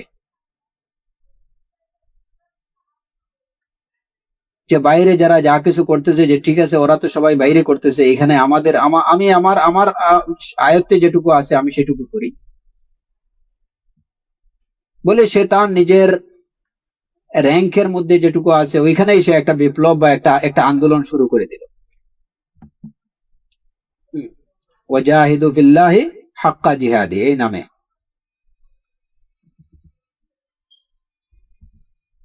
তো এটা দেখা গেল যে সে একটা ফিতনা সম্পর্কে জানে যে এটা ঠিক না, ওইটা থেকে সে বিরত থাকছে, কিন্তু ইস্তেকামত থাকতে পারেনি, অন্য রূপে ওই ফিতনার মধ্যেই সে নিপতিত হয়ে পড়ল। এই কারণে তাকে ইস্তেকামত চাইতে হবে, তিনটা হিদায়াতই তাকে প্রার্থনা করতে হবে।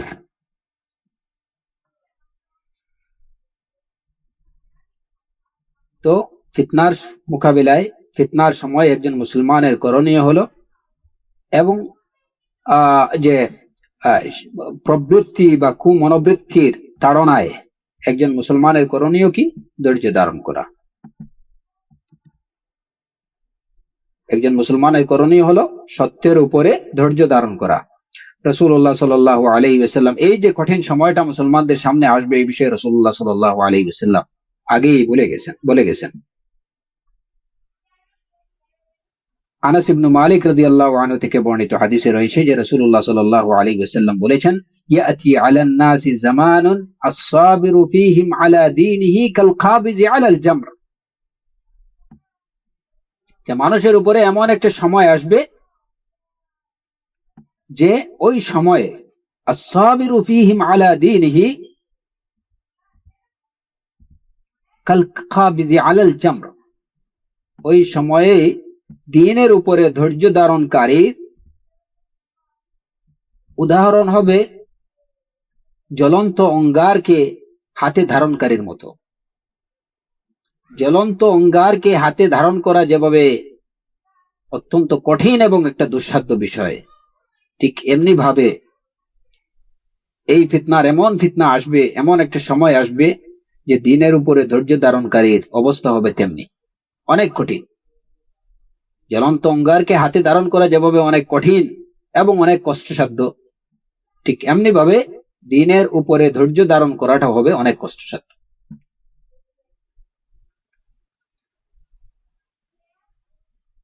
আবু উমাইয়া শাবানী রাহিমাহুল্লাহ থেকে বর্ণিত, তিনি বলেন যে আমি একবার সালাবা আল খুশানি রাহিমাহুল্লাহর কাছে আসলাম, তাকে বললাম, কাইফা তাসনাউ বিহাদিহিল আয়া, এই আয়াতকে আপনি কিভাবে নেন, মানে এই আয়াতটাকে আপনি কিভাবে বুঝেন? قال আইয়াতু আয়া, কোন আয়াত? قلت قوله تعالى يا أيها الذين آمنوا عليكم أنفسكم لا يضركم من ضل إذا اهتديتم, এই আয়াতটাকে, যে আয়াতে আল্লাহ সুবহানাহু ওয়া তাআলা বলছেন যে হে মুমিনগণ, তোমাদের আলাইকুম আনফুসাকুম, তোমরা তোমাদের কাজ হলো নিজের নিজের নফসকে তোমরা কি করো, রক্ষা করো। লা ইয়াদুররুকুম মান দাল্লা ইযা ইহতাদাইতুম, তোমরা যদি হেদায়েত প্রাপ্ত হয়ে যাও তাহলে যারা মানে পথভ্রষ্ট হয়েছে তারা তোমাদের কোনো তাদের পথভ্রষ্টতা এতে তোমাদের কোনো ক্ষতি হবে না। যারা পথভ্রষ্ট তারা তোমাদের কোনো ক্ষতি করতে পারবে না যদি তোমরা হেদায়েত প্রাপ্ত হও। আলাইকুম আনফুসাকুম, তোমরা নিজের জান নিজে বাঁচাও। তো যখন তিনি আবু উমাইয়া শাবানী রাহিমাহুল্লাহ যখন আবু সা'লাবা আল খুশানী রাহিমাহুল্লাহকে বললেন যে এই আয়াতটাকে আপনি কিভাবে নেন, তখন তিনি বললেন যে আমা ওয়াল্লাহি লাকাদ সাআলতু আনহা খাবীরান সাআলতু আনহা রাসূলুল্লাহ সাল্লাল্লাহু আলাইহি ওয়াসাল্লাম। তো আবু সা'লাবা আল খুশানী রাদিয়াল্লাহু আনহু আবু উমাইয়া শাবানী রাহিমাহুল্লাহকে বললেন যে আমি এই বিষয়ে যিনি সবচেয়ে বেশি জ্ঞাত তাকে আমি জিজ্ঞেস করেছিলাম, অর্থাৎ আমি রাসূলুল্লাহ সাল্লাল্লাহু আলাইহি ওয়াসাল্লামকে এই আয়াত সম্পর্কে জিজ্ঞেস করেছিলাম। তো রাসূলুল্লাহ সাল্লাল্লাহু আলাইহি ওয়াসাল্লাম বলেছিলেন বালিতামিরু বিল মা'রুফি ওয়া তানাহাউ আনিল মুনকার, যে তোমরা আমর বিল মা'রুফ এবং নাহি আনিল মুনকার করতে থাকো। حتى إذا رأيت شحا مطاعا وهوى متبعا ودنيا مؤثرة وإعجاب كل ذي رأي برأيه فعليك بخاصة نفسك ودع العوام فإن من ورائكم أيام الصبر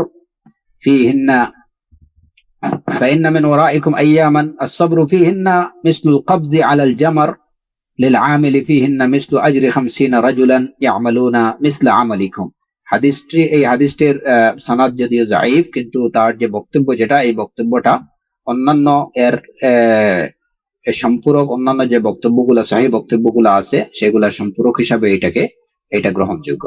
তো এই হাদিসে মূলত রাসূলুল্লাহ সাল্লাল্লাহু আলাইহি ওয়াসাল্লাম বললেন যে এই ইয়া আইয়ুহাল্লাযীনা আমানু আলাইকুম আনফুসাকুম লা ইয়াদুররুকুম মান দাল্লা ইযা ইহতাদাইতুম, তোমরা নিজেকে রক্ষা করো যারা পথভ্রষ্ট। তোমরা যদি নিজে হেদায়েত প্রাপ্ত হয়ে যাও তাহলে হেদায়েতকে গ্রহণ করে নাও, তাহলে যারা পথভ্রষ্ট হয়েছে তারা তোমাদের কোনো ক্ষতি করতে পারবে না, কিংবা তাদের বিষয়ে তোমাদের কোনো ক্ষতি হবে না। তো এই আয়াতের মর্ম বলতে যে রাসূলুল্লাহ সাল্লাল্লাহু আলাইহি ওয়াসাল্লাম বললেন যে এখানে কথাটা এটা যে তোমরা আমর বিল মা'রুফ নাহি আনিল মুনকার করতে থাকো।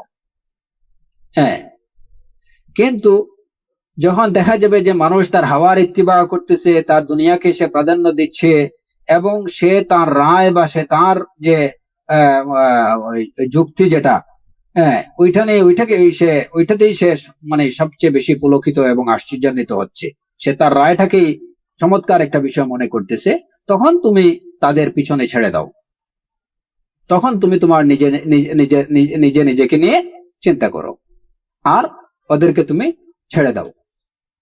কারণ তোমাদের পিছনে মানে তোমাদের সামনে এমন কিছু দিন রয়েছে যে এই দিনগুলোতে ধৈর্য ধারণ করা, দিনের উপরে ধৈর্য ধারণ করা জ্বলন্ত অঙ্গারকে ধারণ করার মতোই হবে। ওই সময়ে যারা দিনের উপরে যারা কাজ করবে তাদের উজরত হলো মিসলু আজরি 50 রাজুলা, 50 জন লোকের যতটুকু রিওয়ার্ড পাবে তাদের সেই সময়ে যারা দিনের উপরে কাজ করবে তারা একজন সেই পরিমাণ রিওয়ার্ড পাবে। তোমাদের মধ্যে যারা কাজ করে আমল করে এই ধরনের 50 জন লোকের আমলের উজরত পাবে সেই সময়ে, ওই ফিতনার সময়ে যারা দিনের উপরে কাজ করবে, দিনের উপরে অটল থাকবে, তাদের একজন তোমাদের 50 জনের আমলের সমান রিওয়ার্ড পাবে। আব্দুল্লাহ ইবনে মুবারক রাহিমাহুল্লাহ বলেন যে উতবা ব্যতীত আরেকজনের রিওয়ায়াতের মধ্যে আসছে যে কিলা ইয়া রাসূলুল্লাহ আজরু 50 মিন্না আও মিনহুম, যে আমাদের মধ্য থেকে 50 জনের সমান উজরত পাবে না তাদের মধ্যে 50 থেকে 50 জনের সমান উজরত পাবে। ক্বালা বাল আজরু 50 মিনকুম, তোমাদের মধ্য হতে 50 জন লোকের আমলের যে পরিমাণ উজরত পাবে সমপরিমাণ তাদের একজন সমপরিমাণ উজরত রিওয়ার্ড তাদের একজন পাবে। এর কারণ কি? যে ওই সময়টা হবে ফিতনার সময়। ওই সময়ে দিনের উপরে টিকে থাকা, সাবাত আলা দ্বীন, এটা কেমন কেমন হবে? মিসলুল কবজি আলাল জামরি, জ্বলন্ত অঙ্গারকে হাতে ধারণ করার মতো হবে। ওই সময় যদি একজন লোক দিনের উপরে অটল থাকতে পারে, তাহলে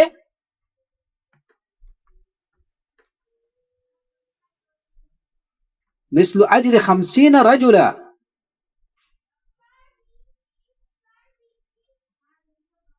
তোমাদের মধ্য হতে, অর্থাৎ সাহাবায়ে কেরামদের মধ্য হতে 50 জন সাহাবী যে আমল করে যে উজরত পাবেন, ওই ফিতনার সময় একজন লোক যদি দিনের উপরে টিকে থাকতে পারে এবং সেই আমল করে, তাহলে সেই একজনই তোমাদের 50 জনের সমান সওয়াব পাবে। সুতরাং এটা হলো ইস্তিকামা, ইস্তিকামা আলা দ্বীন। এবং বিশেষ করে ফিতনার সময়ে দিনের উপরে ইস্তিকামত থাকার রিওয়ার্ড হইল এইটুকু। আর এটাও জানতে হবে যে এই ফিতনার সময়ে দিনের উপরে ইস্তিকামত থাকা এটা সাধারণ কোনো স্বাভাবিক কোনো বিষয় না। মিসলুল কবজি আলাল জামার, জ্বলন্ত অঙ্গারকে হাতে ধারণ করা যেভাবে কষ্টকর, অত্যন্ত কষ্টকর, ঠিক এইভাবে এই ফিতনার সময়ে দিনের উপরে অটল থাকাটা অনেক কষ্টকর। সুতরাং আমাদেরকে, আমাদের জন্য সবর এবং সাবাতের কত বেশি প্রয়োজন। আমাদের সামনে এই ফিতনার সময়টাই চলতেছে, আমরা কিন্তু এই ফিতনার সময়টাই অতিবাহিত করতেছি। হয়তো সামনে আরো সময় যত যাবে, ফিতনা আরো কঠিন ভাবে, আরো কঠোর ফিতনা আমাদের সামনে আসবে। আযানাল্লাহু মিন যালিক। আল্লাহ সুবহানাহু ওয়া তাআলা আমাদেরকে দ্বীনের মধ্যে এসব ফিতনা থেকে আমাদের হেফাজত করুন। কিন্তু আমাদের প্রস্তুতি রাখতে হবে ওইভাবেই। জ্বলন্ত অঙ্গারকে হাতে নেওয়া যেভাবে কষ্টকর হবে, এই ফিতনার সময়ে সবর, দিনের উপরে টিকে থাকা ওইভাবে কষ্টকর হবে। কিন্তু আমাদের যদি আমরা থাকতে পারি, তাহলে আমাদের জন্য কি আছে? এই জন্য আমাদের সবর এবং সাবাতের প্রশিক্ষণ আমাদের জন্য অনেক বেশি প্রয়োজন। এবং এর জন্য আল্লাহ সুবহানাহু ওয়া তাআলার তৌফিক আমাদের সবচেয়ে বেশি দরকার, এবং প্রত্যেকটা মুহূর্তে দরকার। আমাদের সামনে প্রত্যেকটা মুহূর্তে নতুন নতুন ফিতনা আসতেছে, প্রত্যেকটা মুহূর্তে নতুন নতুন ফিতনা আসতেছে। আপনারা দেখেন যে আজকে থেকে 1 বছর আগে ফিতনা ছিল না, হ্যাঁ, এই 1 বছরের মধ্যে নতুন কত ফিতনা আমাদের সামনে দেখা দিছে। এবং বিভিন্ন ধরনের বিভিন্ন মুখী ফিতনা, নানা নামে, ইসলামের নামে ফিতনা। ইসলামের বাইরের ফিতনা তো আছেই, ইসলামের নামে অনেক ফিতনা। এই অবস্থায় একজন যুবক, সে অনেক সময় একদম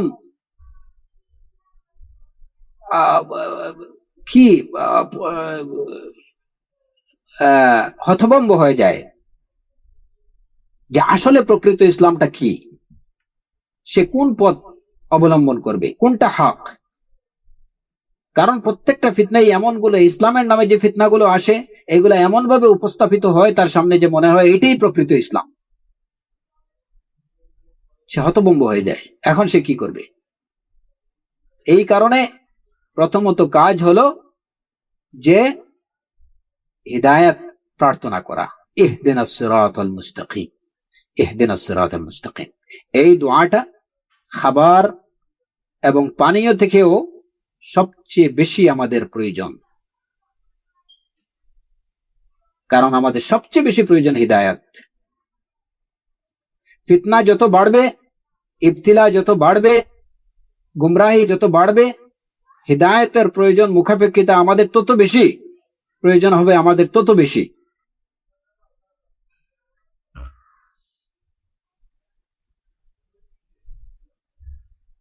আর এই অবস্থা, এই যে ইস্তেকামা, এই সাবাত এবং সবর আলাল হক, সত্যের উপরে অবিচল থাকা, ধৈর্য ধারণ করা, হ্যাঁ, এটি হচ্ছে গুমরাহি থেকে বেঁচে থাকার একমাত্র উপায়।